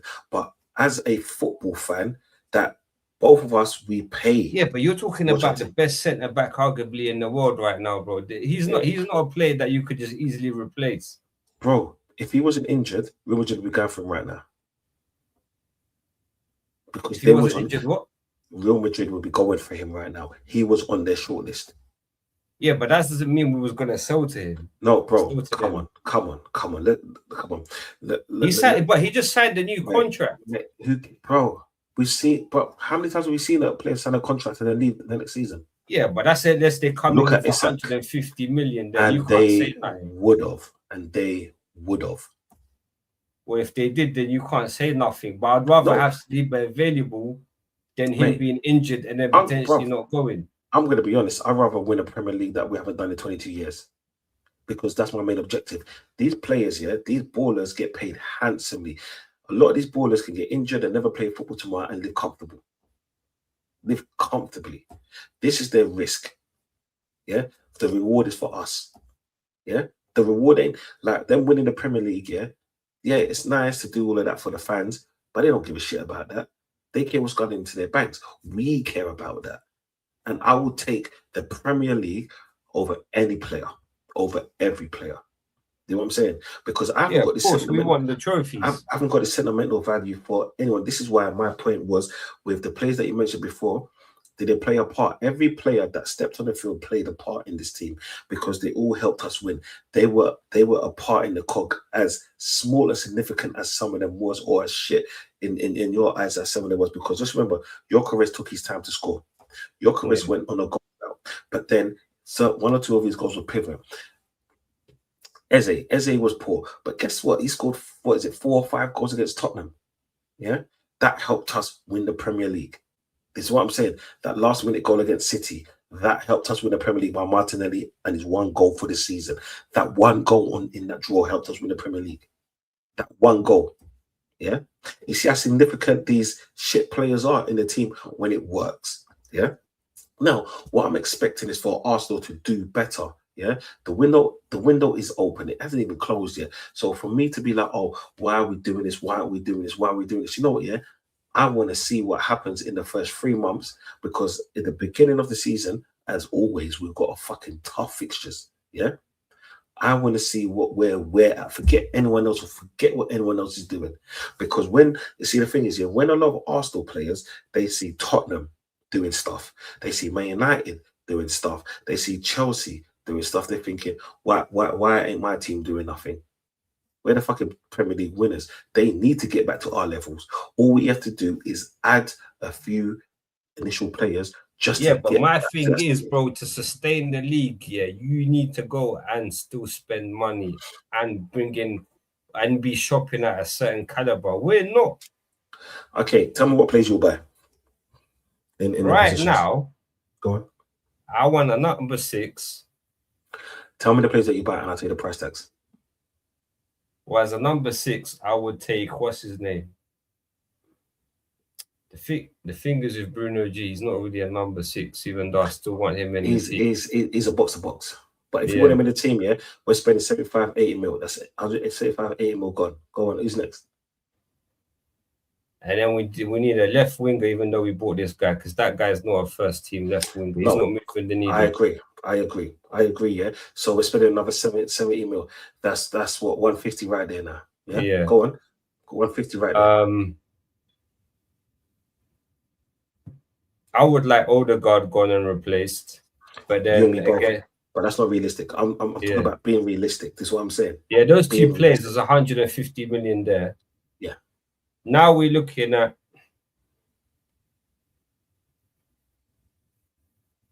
again I still think we need a right winger, and Madueke needs to go. Okay. So with that, let's say we're spending 250. So we're still spending that same money that we're gonna do anyway. That's what I'm saying. But we wouldn't have had if we brought the right players anyway. Some of them have been right, some of them wrong. We would have had the money to spend on these players. Or if we bought better in previous seasons, we wouldn't have had to spend. Okay, well, I remember when Gabriel came in first, and then the Gabriel and White partnership. You remember that about 4 seasons ago now, right? Before that was rubbish, because White ain't as good centre back. There you go, and then people got we got lucky with Ben White, to be honest. No, and then we got lucky by both of them, because Gabriel, both of them were horrible, because that partnership just didn't work, and we spent near enough 80-90 mil on both of them, and then it was 80-90 mil wasted. But then look what they turned into.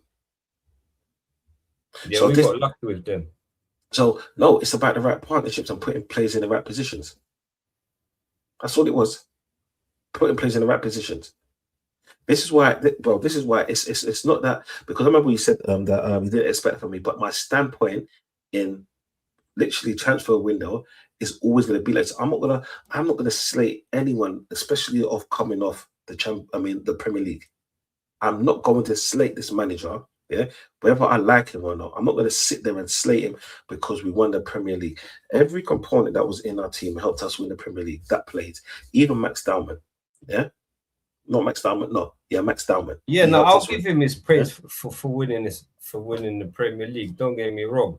Mm. But collectively, when I'm looking at like going into the season, the hindrance of players not rotating, the players he's asked for. I'm looking at future tense where it's gonna cost us. Okay, in a perfect world, yeah. Let's say we got a left back. I mean, no, not a left back. Say we got a left winger, a right winger. We sold Odegaard, got another number 10, yeah, a decent player, just a decent player, and let's say a right back, and we got rid of White. Would you be happy? Yeah, I'd be happy with that. Say we lost the league, would you still be happy? No. There you go. Yeah, but at least we. No, but then no. Regardless, we lost. Regardless, no matter who we brought in, we lost. Yeah, and we could say, well, injured players and all of this and all the other semantics. Yeah, the fact is we lost. For me, I can't get angry in pre-season or be too over judgmental. And I get what you're saying, because you're not saying nothing wrong in the season. Yeah, because there's a lot of players that shouldn't be here. The fact that we're not actually selling players to a higher level, yeah, is because we rinse out players till they can just about walk. So to get them, but whose fault is that? We've always done that. Okay, let me go back and forth and say that's only been done. Arteta. No. Okay, tell me about Wusha. Tell me about Rosicki. Yeah, but Rosicki was injury prone regardless. So was Jesus. Jesus, yeah, that we made it worse. To be Arteta made it worse. No, we can't, bro. If you had, you can't tell me someone that had a hamstring injury and he's had 3 while he's been in and got rushed. All clubs rush their players. They have their own doctors and club doctors, bro. No, all clubs rush their players. How many times have you seen them play? Clubs, bro. Mate, look at Isak last season. He got rushed back and he got injured again. Yeah, the one club that I reckon the thing is, but that's why you need rotation. Like Man City with Pep, he was perfect at rotating. Perfect example, John Stones. Yeah, John Stones. I mean, to be honest, how long has he been there now? Yeah, but he's won like 4 or 5 Premier Leagues. Yeah, and how many games? Okay, now he's finished. Like his injury, Mate, he's an injury player. But people to begin with, he wasn't. Google how many games he's played, and then you'll see he hasn't played that much. Considering he had one maybe 18 months of consistency without getting injured, and then the injury started. People forget with the Saka thing, Saka has been injured because yes, he has been overplayed. But then when you have been the best player since you stepped into the team, as what is it, number 93? Yeah, but there's been so many games where Saka didn't have to play. I know this, yeah, and that's down to the manager. But then that's like every team. When you want to win, yeah, but then why is he playing him when we play like Burton FC and FA Cup? Perfect example now. Or he's coming on while we're 3-0 up against. When we didn't have the players to take a player off for, at a decent level, people were complaining at the fact that we don't have decent players to take them off. Now we have decent replacements, not great, but decent replacements. Yeah, but people we still didn't rotate enough last season. Well, last season, but we just managed to get over the line. No, we did, but we got over the line, and that's the main objective.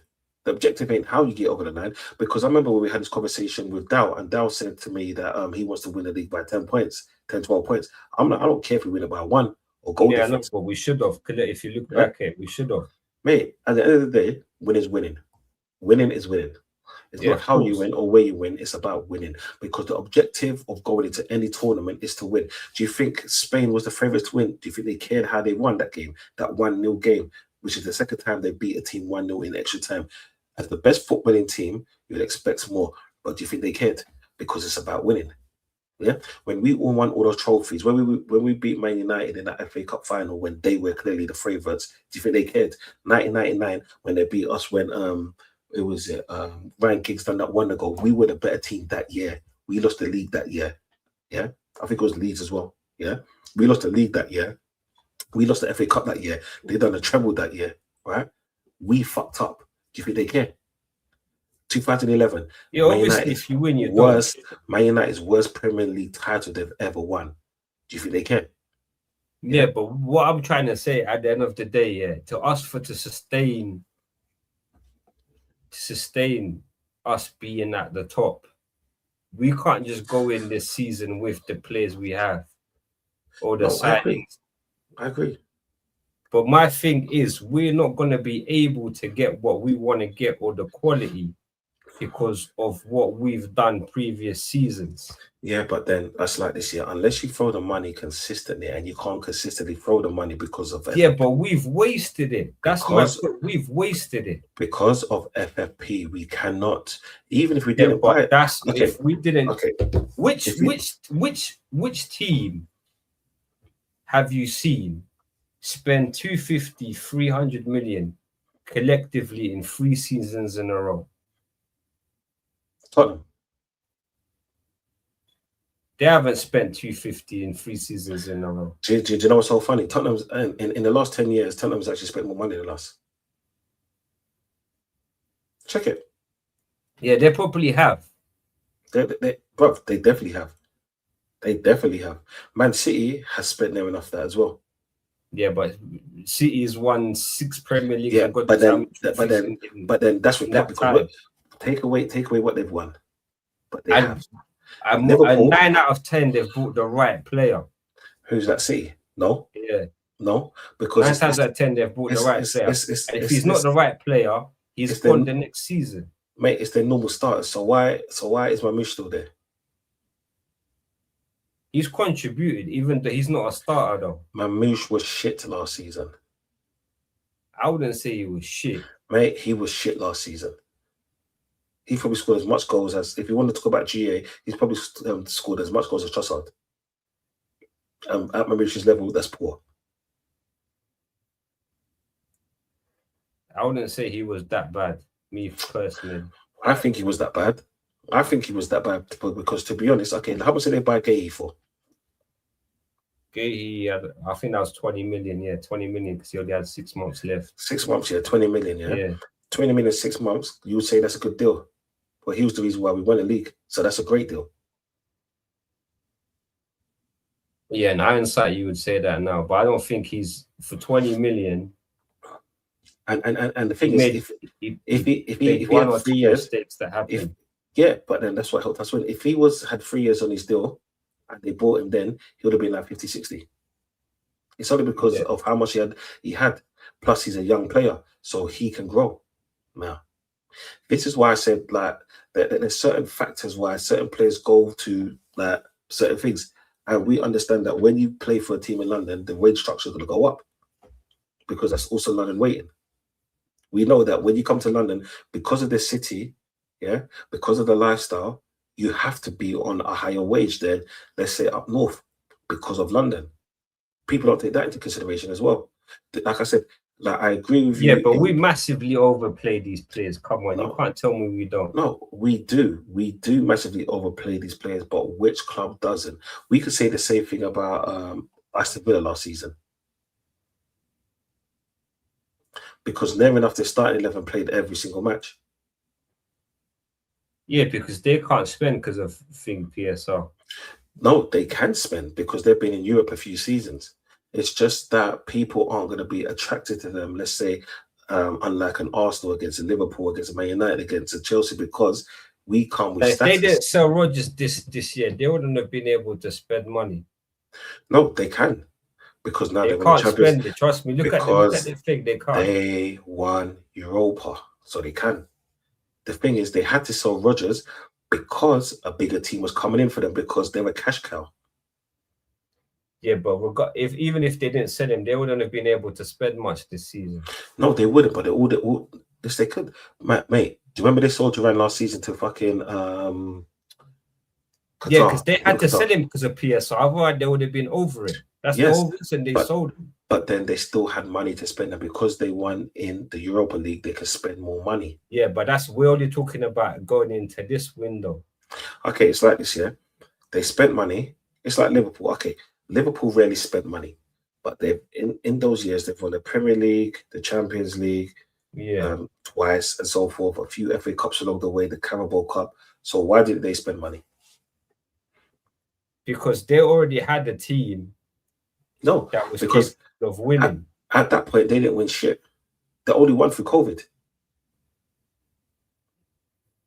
And the moment they started spending money, they've it's won the season, mate. The only time they spent money, apart from Van Dijk and it was Alisson, the only time they spent real money was after they won the Premier League again. Before then, they didn't buy no big players. Yeah, that's true. But they didn't win. They didn't win much because in the Premier League era, we've won a hell of a lot more than what they have. But in the last 10 years, they've got what? The Premier League, the Champions League, FA Cups, and so forth. Or 2 Premier Leagues, I should say. But yet, the only time when they spent money consistently or in like 500 mil was last season. Yeah, but they haven't needed to spend that amount of money till it's come to that time for them to spend that amount of money. But then they have, because they didn't win anything before. You have to remember, it all started when they got Alisson, they got Van Dijk, they got Salah, they got Mane. Even though they spent the money, Salah, but I'm talking about the years after that. They didn't go and spend 250, 300 every year. But then they didn't win anything after that until. But they won the Premier League. They won the Premier League last season, and they've won. Apart from last season, when did they win anything? That's what I'm saying. Through the time when they won through COVID and last season, when did they win anything? They won. What's it? They've done the Cup double. They've done the Champions League. Then they've done the Prem. Then they done in the last season. Was it the last season or the season before Klopp left? They done the thing, the domestic, not domestic, the Cup double. Yeah. And then I'm talking about Premier League. Not last season, but the season before. They didn't spend. They hardly spent anything, and then they won the Premier League again. I'm talking about elite trophies. The reason why I say elite trophies is because we've seen Crystal Palace win that. We've seen Newcastle win that. I'm talking about elite trophies. I mean, Crystal Palace doing it is amazing. Newcastle doing it, to be honest, they spent big money. And to be honest, it's not good enough if you to ask Newcastle fans for the amount they spent and only getting that as a return. Okay. But Crystal Palace winning the Carabao and the FA Cup with their best players going and the money that they've spent is phenomenal. But they're not a serious club. Yeah. Because to get a manager like Glasner and for him to work miracles with he lost Elise, then he lost Eze, then he lost Gehi, which are arguably his 3 best players since he's been there, and still to manage to win a trophy somehow, for me is amazing. And then for them to just be like, listen, we're not gonna back you, we're gonna let you go anyway, is ludicrous. But that's Palace anyway. Give me 1 second. I'm trying to check something out for you, yeah? I beg you pull up, 22-23. 1 second. Do you know that we bought Gabriel? Do you know what we bought Gabriel for? Magalesh.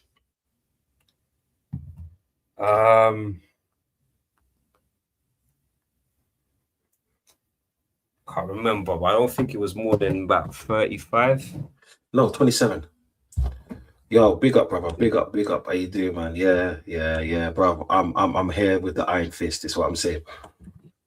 We bought Gabriel and Saliba for 27 each. Yeah. This is why we can spend more money. We bought Timber for 35 mil. Skelly came through the youth rankings, so we came for free. Saka came through the youth rankings, so we came for free. Trossard was dead cheap as well because we bought him around the same prices. Yeah.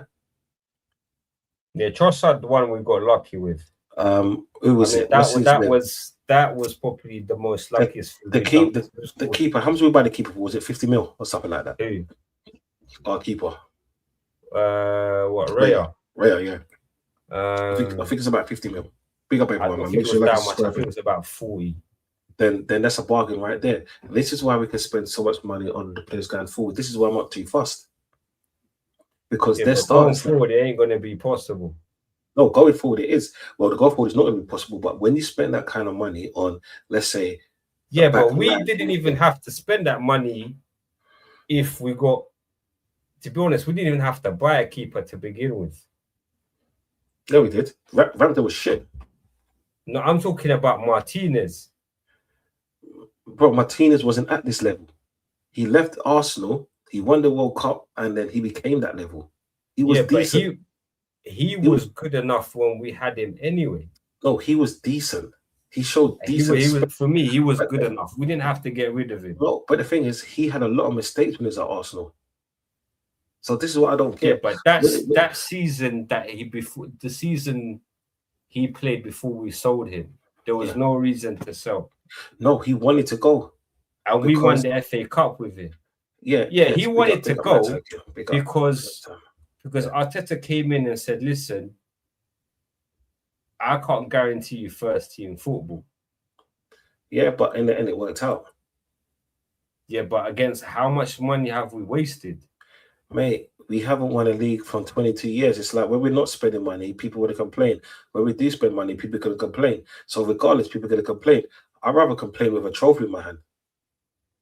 Yeah, but I'm complaining regarding this season that people, I'm not going in with the expectation that we're going to spend the big bucks when we needed to retain the title. Yeah. No, it's my issue, because when we're going to go into next season and we're going to see a drop off, and we're not going to get the players that allegedly we thought we was going to get in, like the Rodgers or the Vinnies or. No, but the thing is, which is the level we should be shopping at. Because every team that's been consistently good for amount of years has gone and shopped in at the top level and brought in top level players to sustain it. Yeah, but then what top level? To sustain it next season. Tell me 5 top level players that will come to Arsenal without spending big money. Tell me 5. Yeah, I know we need to spend the big money, but what I'm trying to say is we're not going to be able to spend that kind of money. No. Tell me top 5 players that will come to Arsenal and not spend big money. No, with this market, it's not possible. There you go. So it's just a market. It's not Arsenal. It's just a market. It's just but what I'm trying to say is, because of so many mistakes we've done last season and to correct the books because of PSR, we're not going to be able to get in those players. Do you know what? Yeah, I don't care. That's the thing, because it's like but when we don't win, so you're going into next expectation. What's your expectation for next season? My expectation, I can tell, I already say something after the transfer window. I'm not expecting. Okay, let's have this conversation after, because we're just talking in. No. It's do you know what? It's not. We're good to have these conversations because it's like it's good to see where other people are at. But then I got like for me, my expectation is this transfer window. Yeah, we're not going to be getting the signings that most people expect us to say, and there's going to be a drop off next season. Do you know what? Yeah, that's likely, right? That's likely, but then the window's still open. Because let's see what happens. Okay, if we got Rodgers, you and so many other Arsenal fans will be singing from the tree. Yeah, we're gonna do it next season and all of this and all. I didn't want Rodgers. No. I didn't want Rodgers. A lot of Arsenal players that I'm not complaining about not getting him. Okay, the money. No, okay, I'm not gonna put this on you, but a lot of Arsenal players, a lot of Arsenal fans, would have been like, now we're gonna get Rodgers. Opium thing, he's not worth it. He's probably not gonna bang at Chelsea. My standpoint is I don't really give a shit because he would have never worked out in our team anyway. Yeah, that's what I'm saying. That's why they want it. I said that before. My thing is that I can't be disingenuous here and say anything until the window is closed. You know what I'm saying? Whatever's happened before, I don't care about because it all worked out in the end. Ironically, is what I'm saying. So my thing is that as long as we keep doing what we're doing. If we find a diamond in the rough and get, let's say, an attacking play, right, for cheap, cool. If we have to spend over the odds, respectfully, then yeah, cool. we ain't done that for ages. What's that? And we haven't done that since Arteta's been here. Done what? We've not bought a diamond in the rough, and he's become a star. Since when you said that, when you say diamond in the rough, what price? What price? What I'm trying to say is like buying someone like Rodgers or someone like the Brighton players that they buy for like 25 million, and next thing you know, they're getting sold for like 100 plus. Okay. Do you see the thing is here? We don't do that. When we might produce them in our academy. Bro, when you use them as a comparison to Brighton, a team that is a feeder club, the team that main sole priority is to buy these players, build them up, and then sell them to clubs like us, I can't take that serious. Because we're our objective every season. Why can't we not do that as well, though? No, I'm not saying we can't do that. I'm not saying you guys have built stars. You just don't sell. Yeah. I mean, everyone knows Arsenal never sell well. There's a reason why Oxlade-Chamberlain is the highest transfer. But you do build like Raya. You can count as a star you've built from nowhere, quote unquote, Brentford. You can say the same about Saliba. Gabriel. I mean, Saliba was hyped about. Saliba was hyped about, to be fair, but Gabriel you can count. Saka's from your academy, so if you want to count that in the conversation. Timber, someone that you got from Ajax, but you got from nowhere, no profile. So you guys have that's what Arsenal tend to do in your history, not just Arteta. You guys tend to always do that, you know. So I don't think that's I think the bigger problem is that you guys just don't sell well, but that is also to do with your history of being sentimental with players, and you keep sentimental and high wages. Yeah, that's my issue with this season we're not gonna be able to get the calibers of players for us to sustain the league. I think you can. Listen, the Rodgers thing, I said this on Mud with it. You guys don't need him, so it's probably we don't need them. It's one I agree with. You set up your valuation on him. You're not going to spend more than what's required. Cool. I think if Chelsea didn't come in, you guys would have bought him anyway. You guys probably would have rose up to 100 mil or maybe like 20 mil. I mean, there were talks saying that our budget for him was 90 to 100. So so you guys eventually probably would have like come to some sort of agreement to get him. I think with Chelsea, yes, it's Villa won 130. We spent 117. But considering they just bought Garnacho, thank you, H, and they're probably going to buy Jackson from us. Like we've done some behind closed door deal. Chelsea do this sort of bullshit. So, like, you know, no, not even that. We with Villa a few years ago when they bought Maatsen and we bought Carney Chuameka. Like Chelsea do this sort of swap deal. I buy your player, you buy my player, so it looks good on the books for both sides. Is what it is. Yeah. I think with Arsenal though, you guys just need to buy a quality big name like left winger, and you guys are linked to Barcola, which is like crazy. He's not. Yeah, listen. People, I would have rather Rodgers than Barcola. This is unpopular, but if you're gonna go sign Barcola, you might as well keep Madueke. Like Madueke is better than Barcola. I don't care what people tell me. I know what I see. Barcola's not good. Barcola is probably slightly better at probably like maybe 10% better for me. I disagree. I think Madueke is better than Barcola.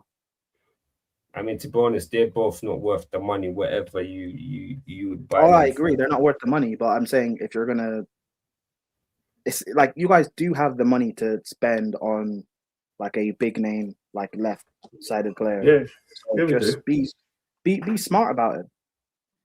But I don't know.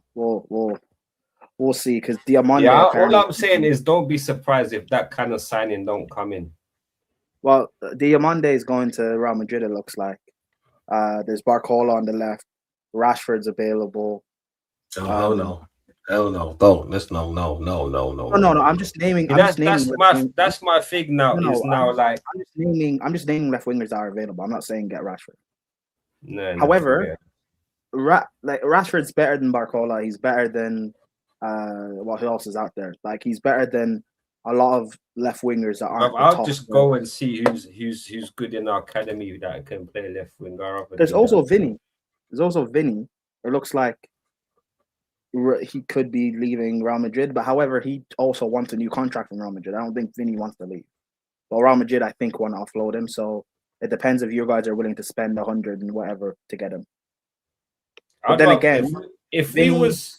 Finney's, I mean, the thing is, if he was going to willing to spend 100 plus or 100 on Rodgers, I would have rather we spend that on Vinny and get a proper out and right left winger. 150. I'll do that.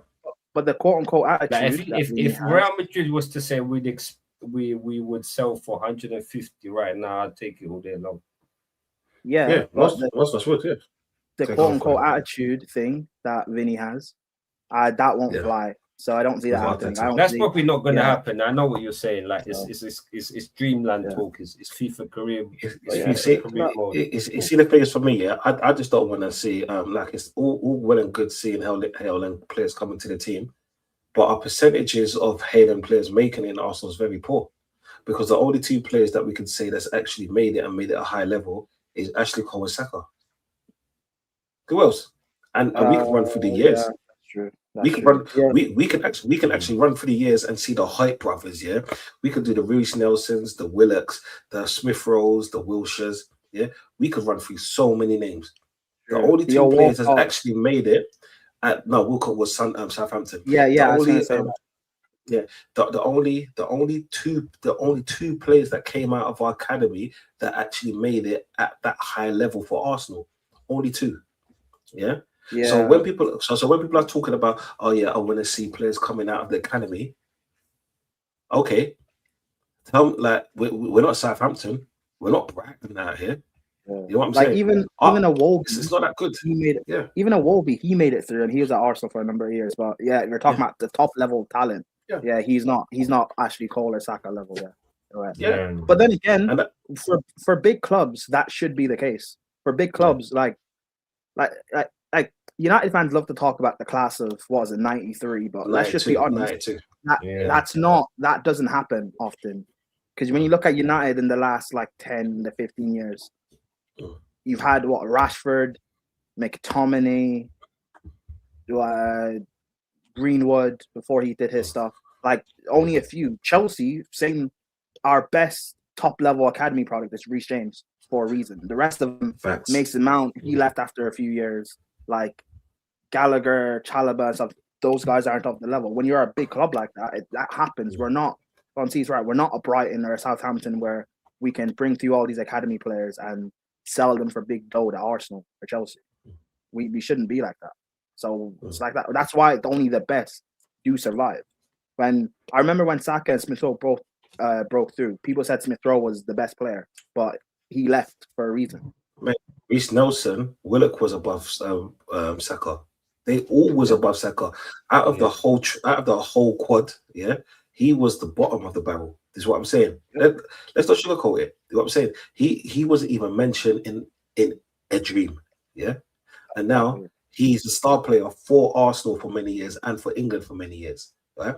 This is why I don't have an emphasis of I'm not really onto the thing of let me bring an academy play through. If they make it, then do you know what? Cool. But we shouldn't have to rely on that, because then we are classing ourselves as a small club.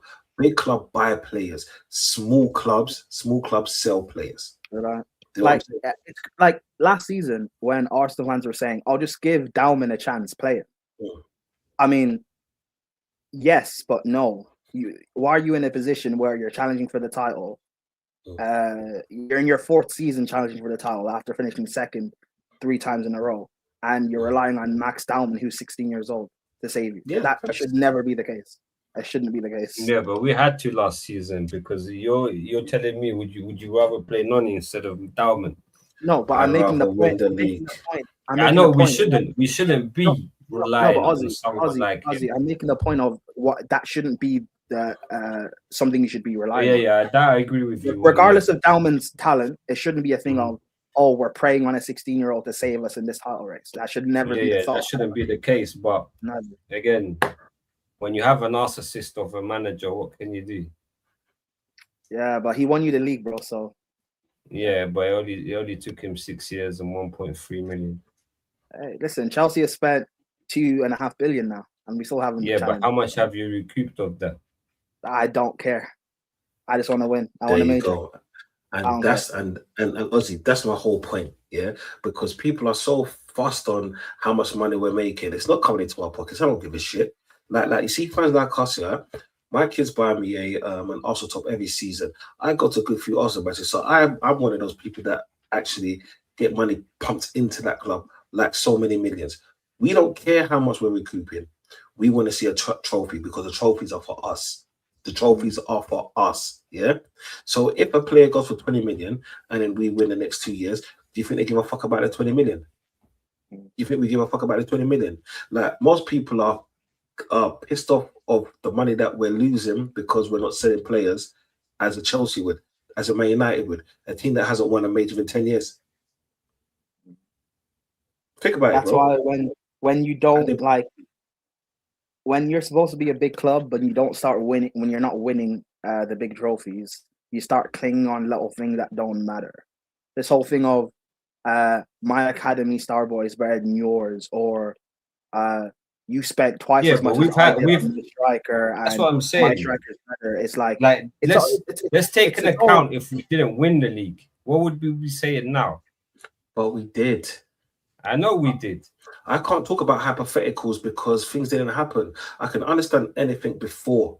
Everything before was valid because we didn't win anything and we bottled it. But last season, when we won the league, I'm not saying it's a clean slate for Arteta. Hell no. Yeah.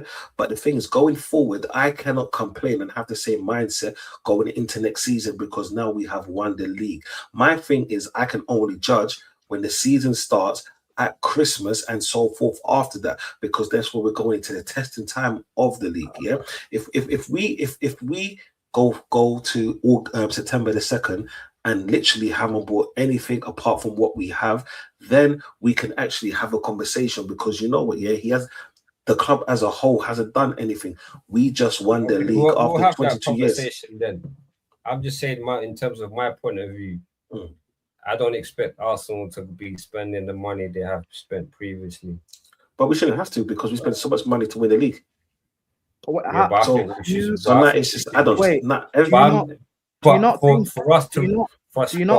retain it, I think we should. Do you not think you can retain it? It's possible, but when I'm looking at our best centre back being out for God knows how long, I'm looking at Rice, hanging on by a thread. I'm looking at Saka again, hanging on by a thread. I'm looking at our left side is atrocious. Do you not think you'll do? I mean, Arsenal are linked to Konsa.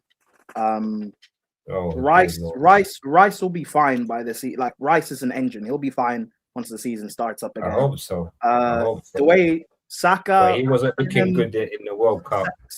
Saka will be like given for maybe like a month or two, but he'll be fine. Do you not think you'll add in transfers? You'll add in signing? My thing is now with the signings, my whole point I was arguing with Doncy was we have to sell before we can buy. Yeah, but everyone, I mean, yes and no. If you mean in terms of like numbers, yes. If you mean in terms of actual, because our attack was good enough to get over the line last season, but up front we was poor. Yeah, but when you said sell to buy, in terms of numbers in the squad, I agree. In terms of actual like money, I don't think you need to do that. My point precisely. Because we've got enough money. Mate, we got Champions League money that we've been in for the last few seasons. We've got Premier League money for the last few seasons. You got to remember, apart from Declan Rice here, the last big player that we actually bought, who was it? Aubameyang. Pepe was 72. Yeah. Pepe, Aubameyang, and Ozil. Do you know how long ago they were? Yeah, you got, and also like I know they were before. You're talking about spending big money, but you guys are looking at like players. If not for Chelsea, you probably would have bought Rodgers. You're trying to sign Bruno G. You guys are like, I understand the frustration, but at least maybe wait until the window ends because you guys are actively trying. It's not as if you're not Liverpool. They're not doing anything. You guys are trying. So, you know. Yeah, I mean, in terms of this grand scheme of things, I'm not surprised, but you can't say I'm happy with it so far. But let's see what happens. Of course, but hey, like a week ago, Chelsea fans were all sad, and now apparently we're winning the league. So things can change in a week. You never know. Yeah, I just don't see us doing what needs to be done to retain this title. But it could happen because I don't think you need. The only hope we have is in terms of retaining the title is the clubs how much do you guys need to do to retain this title?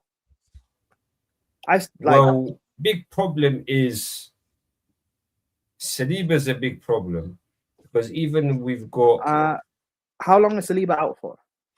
They're saying 4 or 5 months, but again, yeah, but 4 or 5 months is that's like January.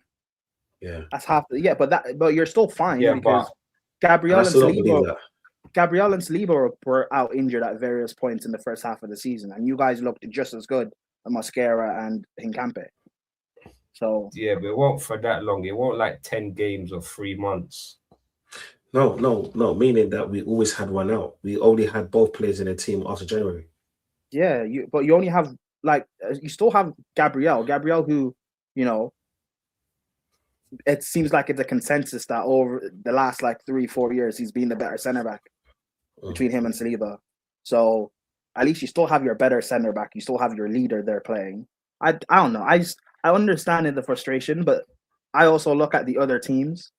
Like City's probably the closest challenger, and I'll be honest, that team needs work. You know. Yeah. If they want to win the league. So Liverpool, they haven't even bought a player. Like Chelsea fans are, you know, hyped right now, but when we get to December and January, we'll see what happens.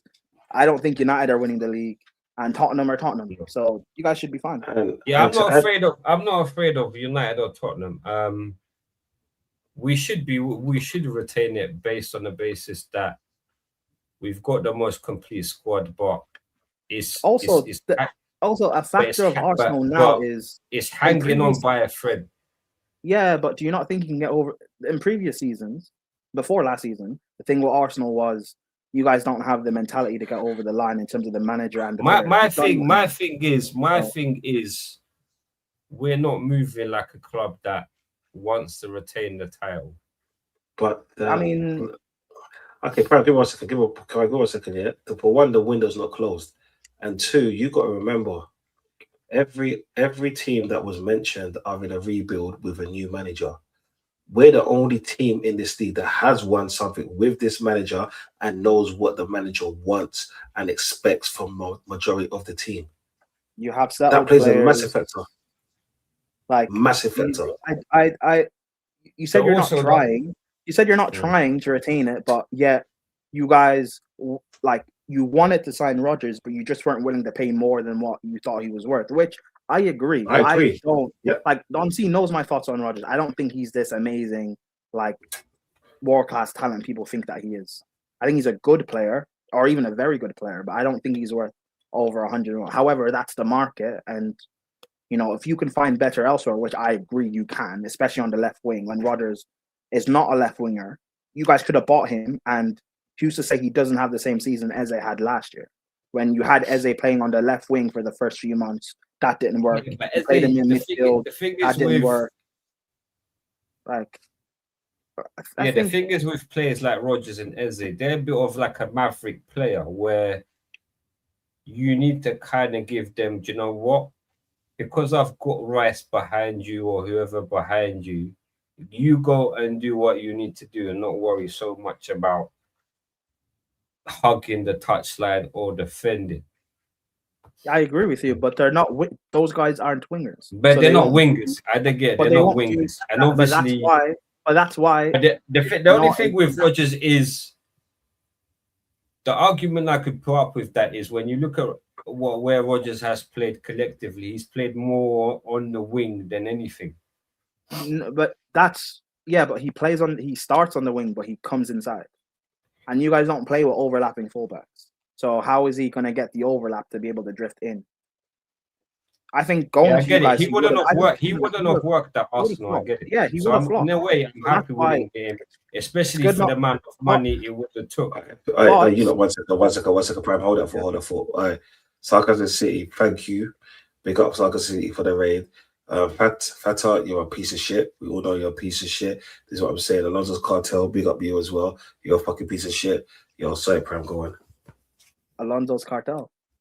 Oh, Yeah. Thatcher's Alonso's Cartel. Ah, interesting. Fairs. But he was a Poch's Blue Army a few years ago. But anyway, yeah, with Arsenal, I like the money is there, the intent is there. It's just you have a certain price you're not willing to go over. Like I don't know. This is Like, flawless. Big up flawless, man. Yeah. Each and every time, my brother. I would just kind of wait until like the window. Listen, you guys are trying to get Bruno G. If you guys don't get Bruno G and he goes to like, I know Chelsea are kind of linked to him. I don't see us signing him. I'll be honest. But if you guys don't get Bruno G and he goes, say Chelsea or whatever, then fairs, I guess, crash out. But now I would just No, I'm wait not it out. crashing out. I mean, to be honest, the way we're operating so far was Bro, enjoy your league title. We're in July. Enjoy your title, bro. Thank you. That's all I'll be saying to him, bro. Honestly, we just won the league, 22 years. Bro, we complain when, well, you said it yourself. Arsenal fans have complained when we haven't bought anyone. We bought players to be in this team. Whether you like them or not, they were instrumental for us to win the Premier League title. Think, like, whatever happens after, what is it, September the 1st, then we could talk about that going into the new season. Cool. Before I'm not then, going to say nothing until September the 1st. All right, cool. I'm not even saying September the 1st. Maybe give it a few more weeks. Because again, you never know what could happen. So, you know, hey, I've been saying for a year you guys are going to sign Garnacho from us, and he went to Villa. Yeah. So who knows? Yeah. Fuck you, Prime. Oh, Fuck God you, help Prime. us. Yeah. Hell Fuck you. no, hell All right, Prime. no. We had this fucking conversation every single bloody week, and I told you. I thought. Prime, innit? Prime was always a bro, even when I was 'cause, tuning in.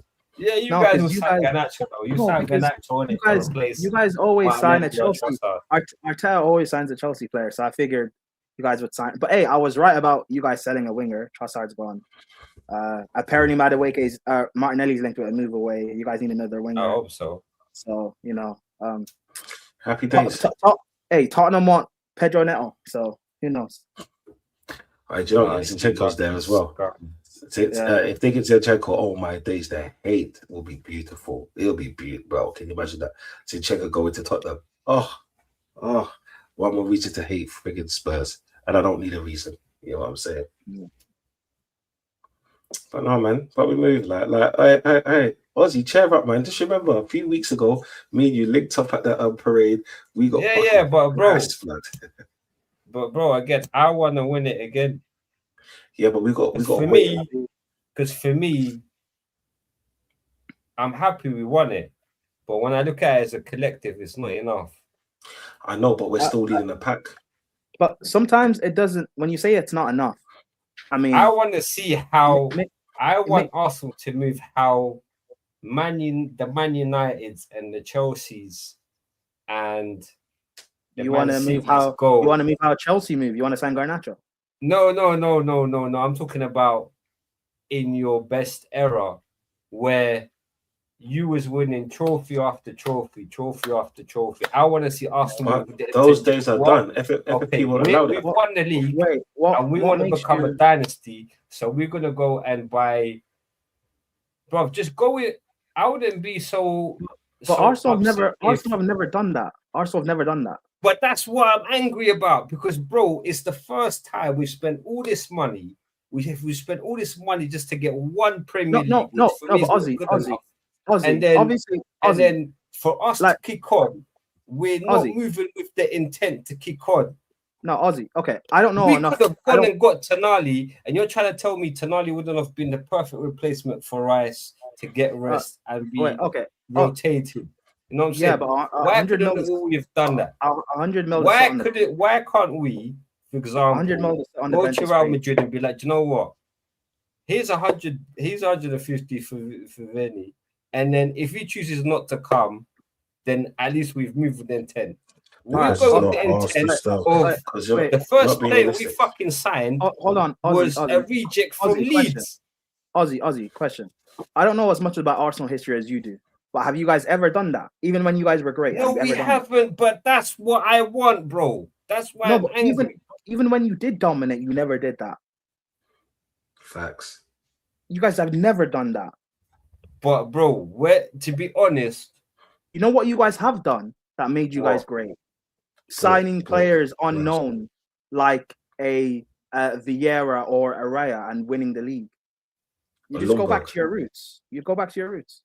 nah. And Oh, I no. agree. Listen, Arteta, what he's done Going is not. back to your root, What? bro. We're talking about a league now that's dominated by money and by big players. Yes, We're not but talking about but now. We're these- not living in a generation where Ozzy, you these can same go players, and find your Perez's, Ozzy, your Ozzy, Henrys, and this is the somehow same. get over the Ozzy, line. this is the It same- don't this is the work same- like that. But this is the same era. We all agree that's shit. So people are spending more for players that are not as good. But And that's the nature of the you're- market and- living now. Don't get me Yes, wrong. it I is. agree with you. And Like it is. football currently now is so And- bad. It's and also, actually so bro, bad. and also, you're focusing on Arsenal, which I understand, but you also have to look at the teams around you. Mhm. How much more? Like, I mean, obviously Arsenal will sign a left winger. You'll probably sign a Yeah. midfielder. You definitely need a centre back. But how much more do you really need to just stay ahead? But bro, we're not even we haven't even got one of those plays over the line. But we're in Ozzy. July. But we're in Ozzy, July. Ozzy. How much What do you more, mean bro? in July, bro? The league starts in less than a month, bro. Ozzy, Yeah, right. Pre-season's Ozzy, in right. 2 weeks. Hold on, Ozzy. Then how do you think I feel? Chelsea still don't have a I goalkeeper. don't respectfully. I don't give a fuck about No, your but- club, no, innit? no, But at no, least but- you've moved with the intent to sign Rodgers. Ozzy, You've done better than Ozzy, us in the Ozzy, transfer Ozzy. window. Ozzy, I'm trying to prove the point of other teams. Okay, not say Chelsea. Who do you think is going to compete with Arsenal for the title? Is it only City, right? City and do you know what? With Liverpool, they ain't done fuck all to compete. Okay, 'cause so only they're- City. You're looking at a City team that could very well not have Rodri in their team. They still need a right winger. They still Bernardo need a Silva. they still need like options in their team. As it stands right now, they could have no Rodri and their only DM is Anderson. Mm. That a team that's competing with you for a title? We're up against I Maresca. think if Hold on. if Rodri Hold on, goes bro. from City, Hold on, bro. we bro. should win the league. Hold on, bro. Up against But Maresca. the thing is, if I go deeper into this here, is it's not even. If you said to me, we go into this season with a fully fit squad, it'd be different. But I'm looking at arguably our three best players not being available at the start of the season, and God knows how long maybe one or two of them might not be available for. I agree. Okay, Okay, I agree with you. Give me 1 second, boy. For one, we're not going to buy 3 players to replace them. Yeah, of that level. For one, yeah. 2, just remember Liverpool last season bought all of that, spent all of that money to retain the title. Yeah, but they spent the money. Mate, give me 1 second. Mate, give me 1 second. Yeah, I don't give a fuck about intent. It's about winning. It's about winning a trophy. Because if you're spending all of that money, they fucked up. Their manager was a fraud. 1 second. It's not about their managers a fraud, because at the beginning of that season, not Liverpool supporters weren't saying that.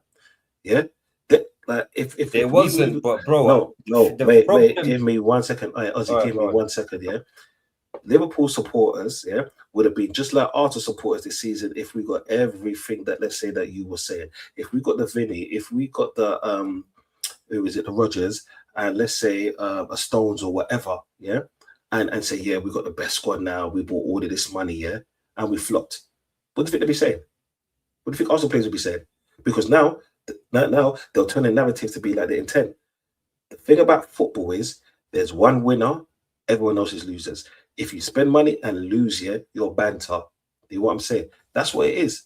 So regardless of anything here, it's all about winning. Yeah, nothing's won or lost in the transfer window. Nothing. Bro, Prem said it. I said it earlier, and I said it numerous times in different streams. We have the best opportunity to win because I no agree one with you. We have else. the best opportunity when This you look is at why it I'm collectively. calm, bro. This is why I'm calm. And the thing is, I rather profiles over names anytime in my team because a profile now, is going to take up a spot where it's needed. You know what I'm saying? Because if we buy like a Vinny Jr., that's 150 down the drain. If we buy a Rodgers, or say if we got a Rodgers, now that's 270 or 265 if you want to be precise. 265.5. Yeah. We could have bought 3 or 4 players with that money that will fit in the squad Also, for injuries that you were talking City, about. Chelsea, all these other teams need to do a lot more work than Arsenal really need to do. Like, they need to do more work to catch up to you guys, whereas you guys just need to kind of stay ahead. I understand the frustration and worry. And, you know, if I was on banter, I would allow you to just keep talking and feed into your thoughts. But I'll be real. If this was me, like, you guys are doing what I wanted Chelsea to do a few years ago with Roman. Build a squad good enough to capitalize when Pep leaves. I think you've done that. Because right now, without the Pep factor being here, I don't really see much else. And even though I don't agree, I don't think Arteta is necessarily the best manager in this league, but you certainly have the best team. Yeah, or at least the other thing is, defense anyway. So yeah. The other thing is, with the level of football we played probably 80% of the season, I don't think it's sustainable either. What do you mean? For Arsenal to win the league with the football they played last season, but the majority of the season, I don't think it's sustainable. But we can't because there are new rules to impact us, especially through corners. Because earlier when we got a lot of set piece goals. Let's see at the end. At least the whole corner FC, whatever, blah blah FC that can go out the window. Mate, fuck people. But apart from the corners, Pram said it last week here on this show. When England was doing it, everybody was about the corner FC. This is what I'm saying. So fuck people, right? To be honest, with England, I've witnessed about 7 World Cups in my life. And they go through the same shit again and again. And this World Cup, I knew they weren't doing it. Because England do this every damn World Cup, whether they've got the players, whether you could argue this player didn't come, this. All of a sudden, when it comes to England and the World Cup, we are so damn arrogant to the expectation. We feel we're going to win it every World Cup. And as soon as we come as against a better team technically, they just blow us out of the water. It's happened every damn World Cup I've witnessed. So this World Cup, I knew England weren't winning it. It's the same crap here. They get an easy flipping group. They escape through the group. They'll get a few easy teams in the quarterfinal, whatever, blah, blah, blah. Then they'll come against the top 10 team in the semis, whatever, and then it's boom, you're out. Because that team is technically better than you and it plays around you instead of you using your pace and your power. Until England can get past this hoodoo of playing better technical football or getting over this pressure. And the media don't help. The media don't help with England. Every time, England, and the players can't handle the pressure. This one wasn't about pressure. This one was about managerial decisions. When you're willing to play a back six and not have an outlet. But the thing is, you can't tell me the way England played is not how they've played in previous tournaments. No, they haven't. Okay, when have you ever seen England play in a tournament? Because you said you've watched 7 tournaments, right? Yeah. I've watched it since fuck knows when, since the dinosaurs were alive. Yeah, let's just put it that way. When have you ever seen England play the back six? I don't see England play with it, but I'm saying collectively as not like play badly or just scraping over teams. Yeah, but even in England's heyday, the we back still played six, badly. I agree with you. I've never seen England play with their Mate, fucking back six. bro, I've seen England play a lot worse than this. I've seen England not qualify for competitions. That's what I'm saying. Like, I'll tell you this year, this was on the manager because, bro, how the fuck can you take off a Gordon, bring on a Konza? Don't get me wrong. Yeah? The semi-final, he totally fucked up. Mate, and that's the most important thing. Like, you don't have an going on the basis collectively over the whole tournament. Okay, when have you ever seen England play good in a tournament? But that's what I'm saying. But that's my whole point. England had never played good in the World Cups. That's what I'm saying. As soon as they come up against a half-decent team that's better than them technically, they take them up. I don't think this one was on the players. This was like previously, but yes. But this one was on the players. This was on the manager. Going out this World Cup weren't on the players. It was on the manager. He fucked up. Because how the fuck do you park the bus? He tried to do a fucking Arteta in the fucking Champions League. You know, to be honest. But I'm saying collectively, England in World Cups, they don't play that good. They get to the last kind of stages. Obviously, they get found out by a better technical team and they're out. And it's happened again and again and again and again. But again, every time the World Cup comes, we have this arrogance of, England's good enough to win it. Yeah, but that's more copium. And do you know what the worst thing is? Yeah, do you know what the fucking worst thing is? Yeah, as bad as the England this World Cup has been, and the way they went out was so bad. It's been their best finish in the fucking World Cup for 60 fucking years. That's the ironic thing. Yeah, because it shows you how dead there was individually wise, as a team collectively. I mean, individually, some of them are good players. But you got to remember, like, look at it. Okay, when you're saying they're dead, look at the teams that have been around them. They've just been clearly better. If you match team for team, apart from take Messi out there, but if you take Messi out of this team, we're a hell of a lot better than Argentina. Yeah, but Messi. But Argentina are a better technical team than us. Forget technicality, because technicality doesn't win you nothing half the time.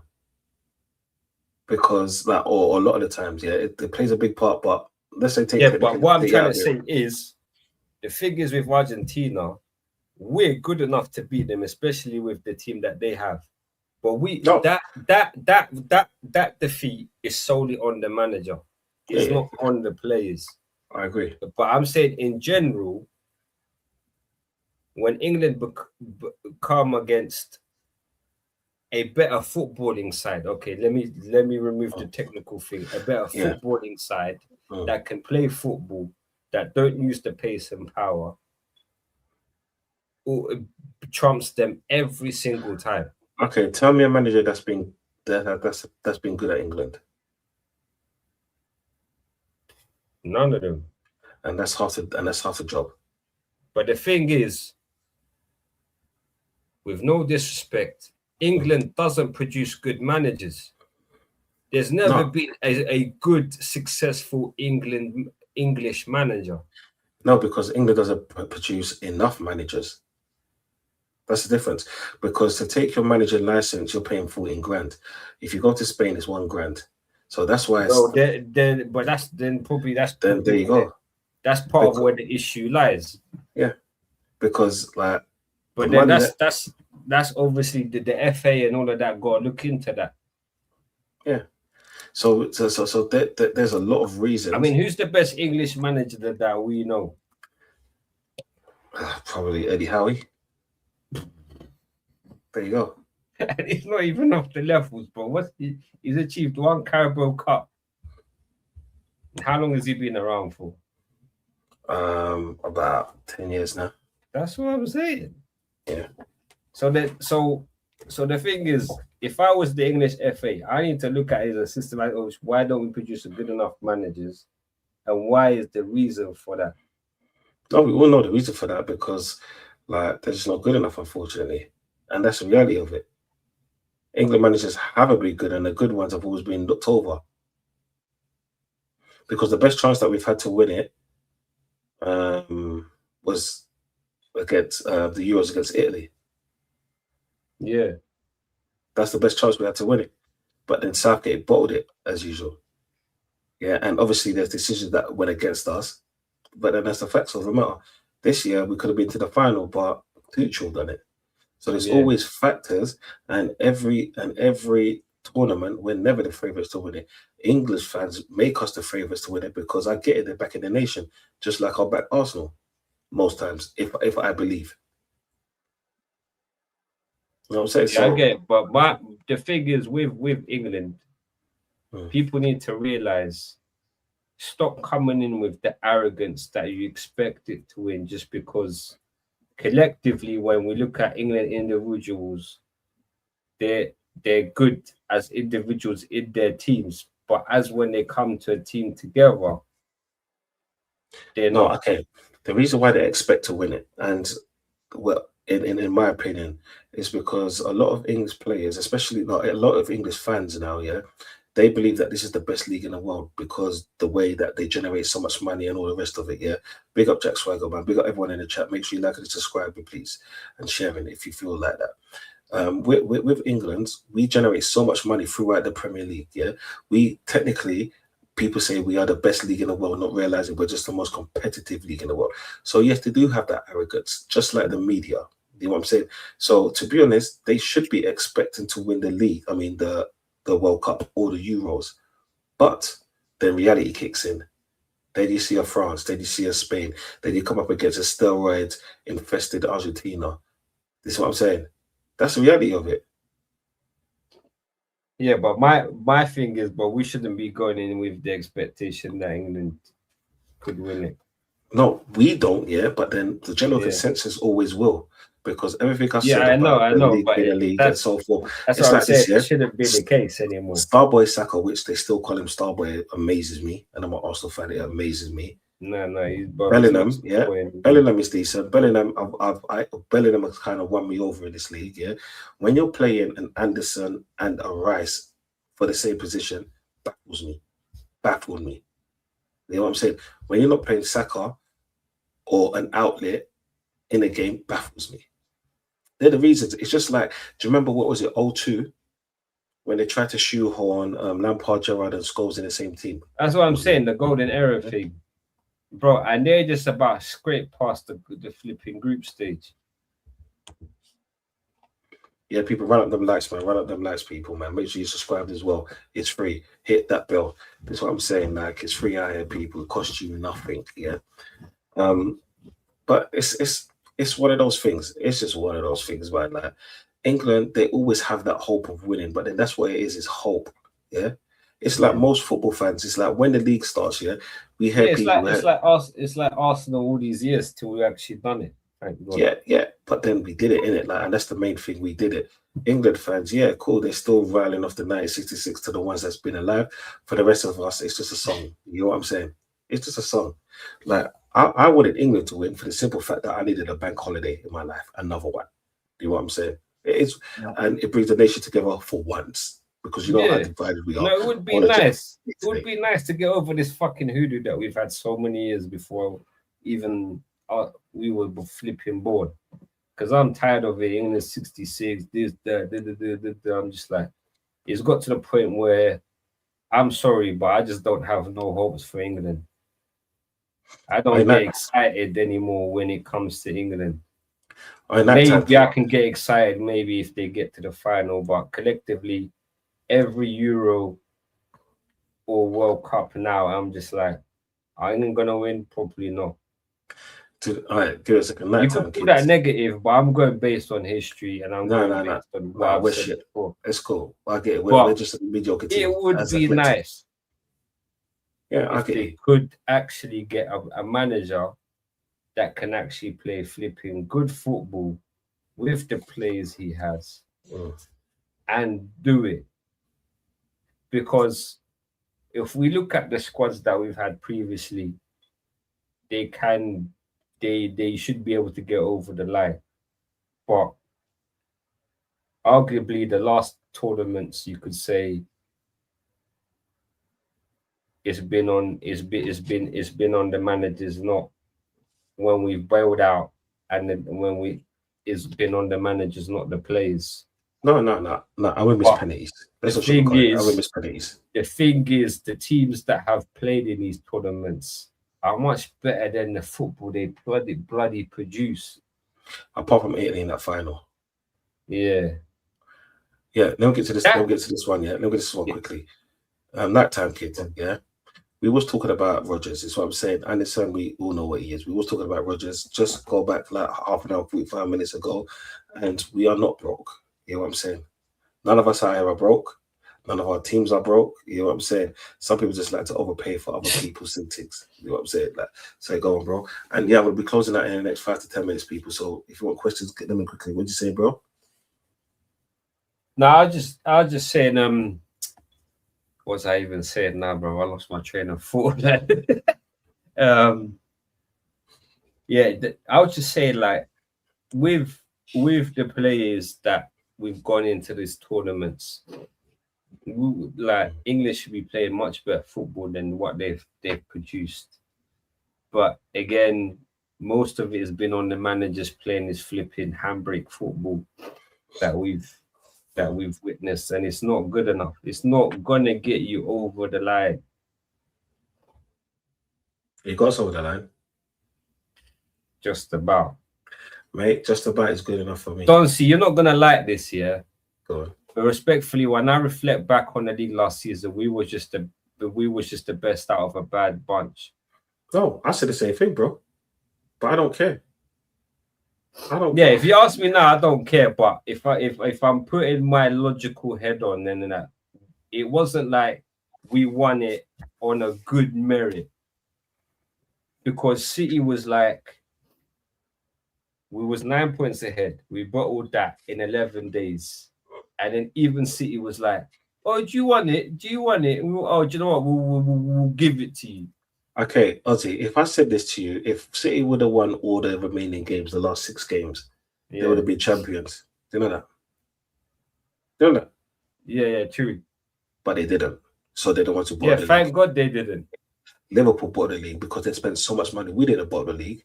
Everyone spent because they spent their No. 1 second, yeah. Everyone spent more money because when you spend money in the transfer window, that means you're spending with intent. When you're the champions, right? More pressure is on you, and then you spend that kind of money, you want intent. Yeah.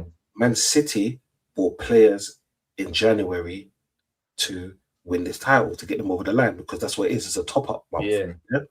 But then they didn't do it. So in essence, we're the only ones that didn't bottle the everyone else bottled the league. We didn't. We done what we had to do. All we had to do was match what every other team does. And that's like every season.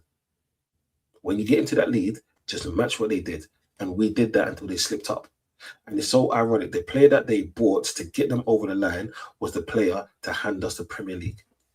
And by all means, yeah, if you ask Prime, he will tell you, when we lost in the Carabao Cup, I was the only content creator on these things here that said Arsenal is winning the league because momentum means shit. I was, when everyone crashed out, I didn't. That's true. To be fair, I crashed out when we lost against. Yeah, so go on. To be fair, you said that before the final. There you go. You said it regardless of the result. Yeah, you did. I remember. I said when City do the Spurs, I said the title's done because there weren't enough games for Arsenal to keep losing and City to capitalize. Eventually, it has to swing the other way. And then before the cup final, I said Arsenal would beat City in the Carabao Cup. But even if Arsenal lose, I figured they'd still win the league anyway, just because there's not enough games left. And then you guys lost the final. I think you played City like the week after. You lost that game, and the points went down to 0. And everyone started clowning me because I kept saying for weeks Arsenal will win the league. Then I was like, Arsenal going to bottle it again. That's crazy. Yeah, bro. My brothers, you laughed at me. Everyone laughed at me, and I'm like, no, Arsenal should have. But bro, at that point, City should have won the title because Arsenal bottled the league at that point. It was done. City should have won. We almost did. And to be honest, we should have won the league about 15 points. It doesn't matter. But sometimes to win your first title, you need that. Do you not remember how City won their first title? You know what? The one big thing is that's probably going to help us next season. Okay, I've been negative, whatever. Yeah, because you've got over the line. It's different. Yeah, now. so that Even- hoodoo of Even with Arteta, like overthinking or whatever it is that he does, you've got over the line. It's a like people don't realize. yeah. It's a big thing. It's a big different thing, factor now.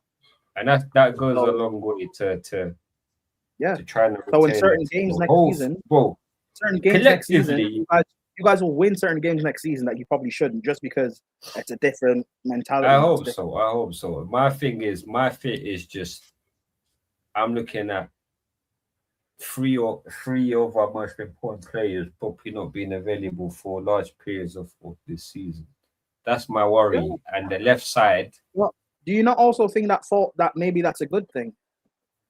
Because being title winners, the pressure's on Arsenal, and we know historically with Arsenal. when you yeah. have But the my pressure- thing is, Hold on.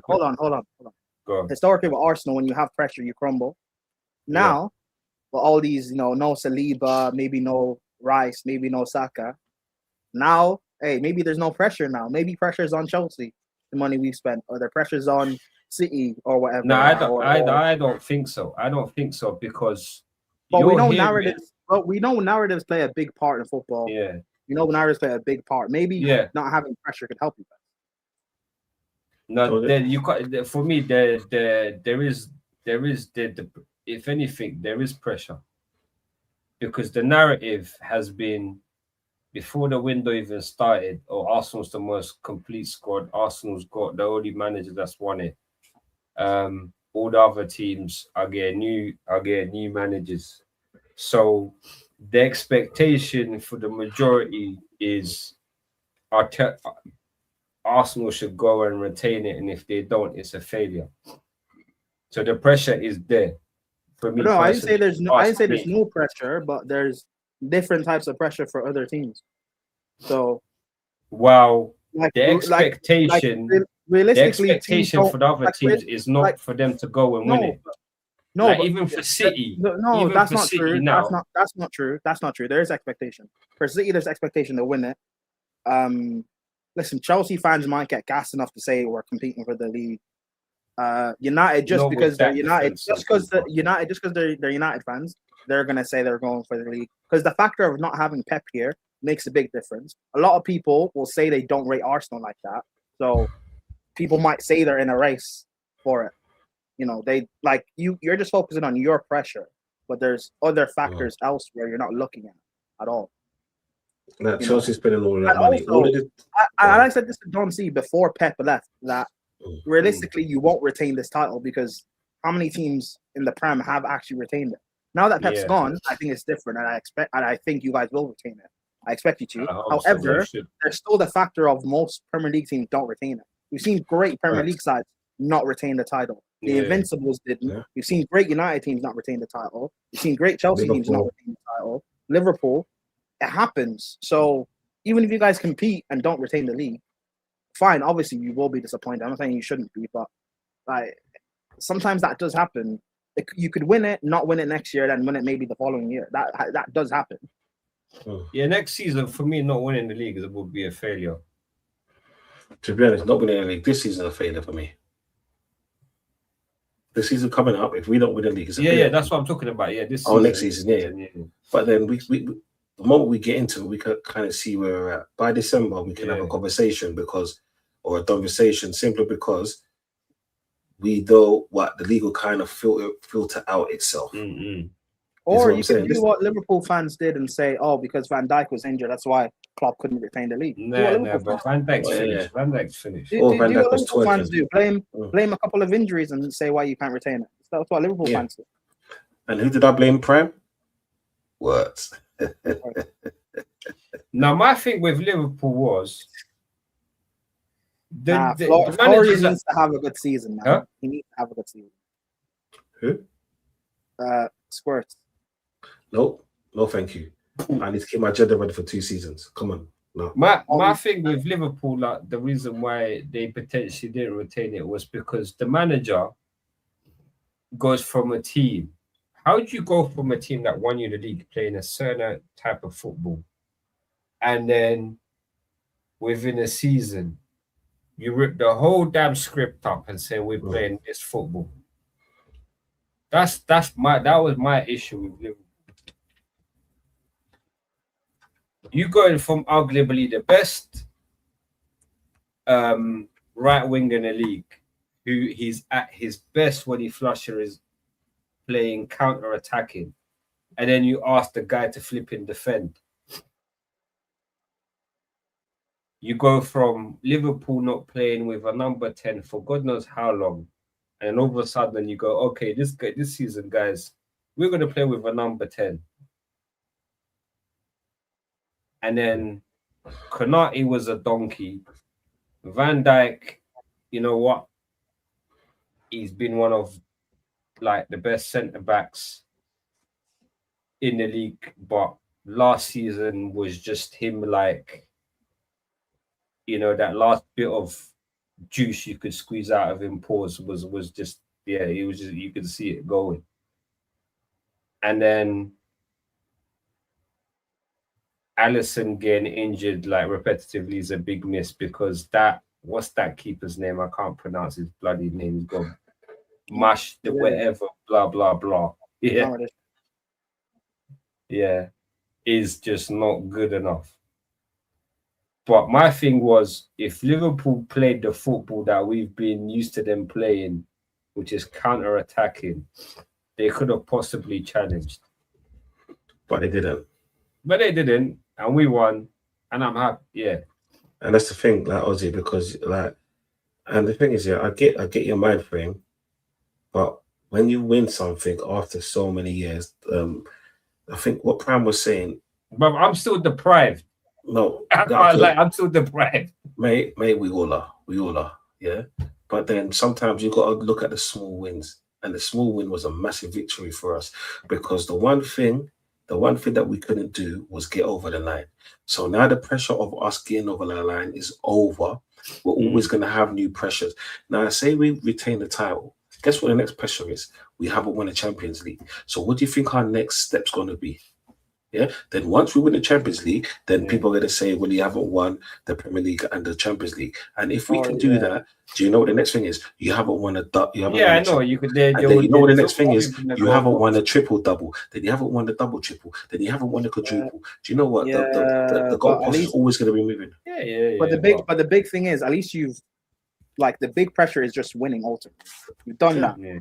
So that makes everything else, thing is, like, quote unquote easier, because at least you've done the hardest part, which is just winning.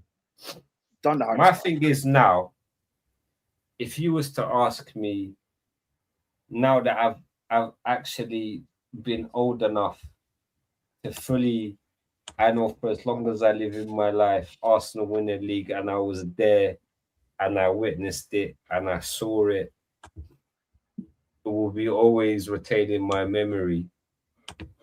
My biggest thing is now, if I had the choice, get me a fucking Champions League. Yeah, facts. I mean, you got to the final last year.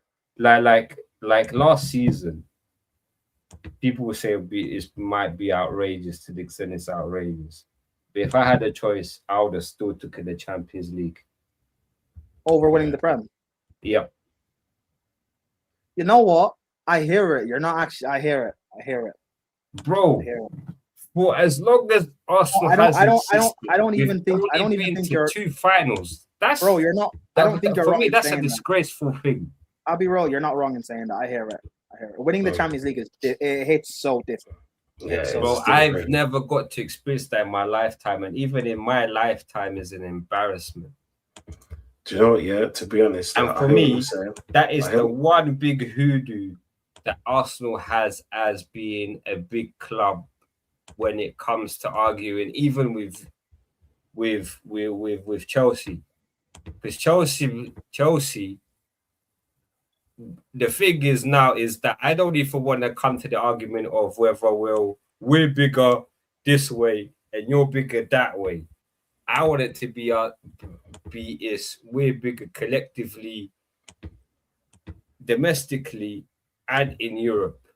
No, it's not even. The thing is, the argument you have over me is Chelsea's a bigger club in Europe, but not domestically. Nah, it's not even the bigger club between Arsenal and Chelsea. Even forget that. It's just. But I'm saying even in the leagues when we argue with Man United, with even fucking Man City.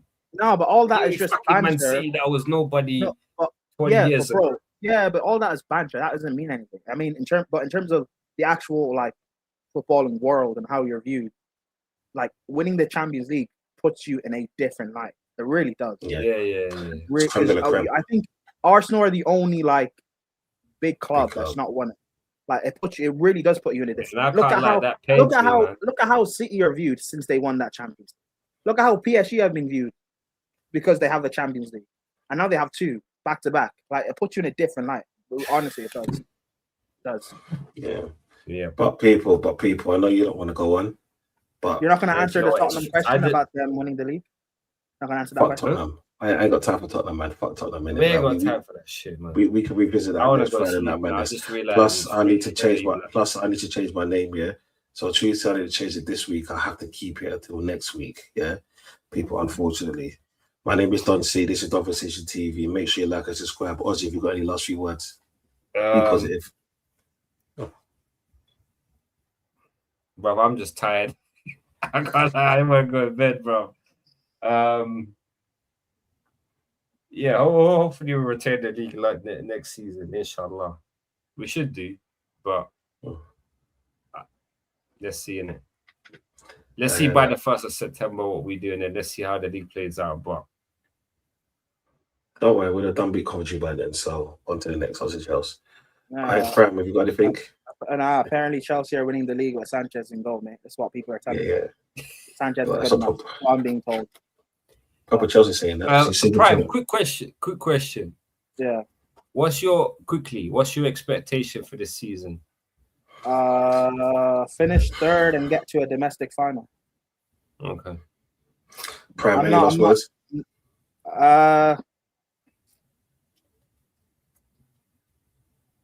Tomorrow could be Independence Day for me. Chalaba could be gone from my club. You know, while everyone's happy about Garnacho leaving and stuff, I don't care about Garnacho. I care about Chalaba leaving. So you give it a black off. I hear it. Yeah. Oh, Blacker looks like Charles. Crazy. But yeah, listen, that, and I know how Don C felt what I felt when Zinchenko left. You know, get rid of your biggest hater. Yeah. Oh shit! Okay, people, right, yo. Right, thanks for showing up, Ozzy. Thanks for showing up, King, earlier. Everyone in the chat, Curry Pirate CP. Don't know I see. This is what I'm saying. Everyone in the chat, thank you for sharing this Friday Night Madness with us. It's gone on a bit longer than I expected, but that's the way it goes. I wasn't able to change my name, so I can't revert back to Don C. And because I didn't change my name, it's still Donald C. Trump Jr. I would do the dance. Actually, I just did it. Anyway, people, make sure you like it, subscribe it, and share it and all that good stuff. This is what I'm saying. On Monday, you're going to see my Mud Brothers. I might do a... No, on Monday, you're not going to see me do my brothers because it's my anniversary. It's for my wife, my wedding anniversary. So I've got to spend some time with her, but I'm going to do something in a week, and we will revisit this next week, Friday, on Friday Night Madness. But make sure you're liking, subscribing, and sharing. Oh, Flawless. Blessings for the raid. You know what I'm saying, people?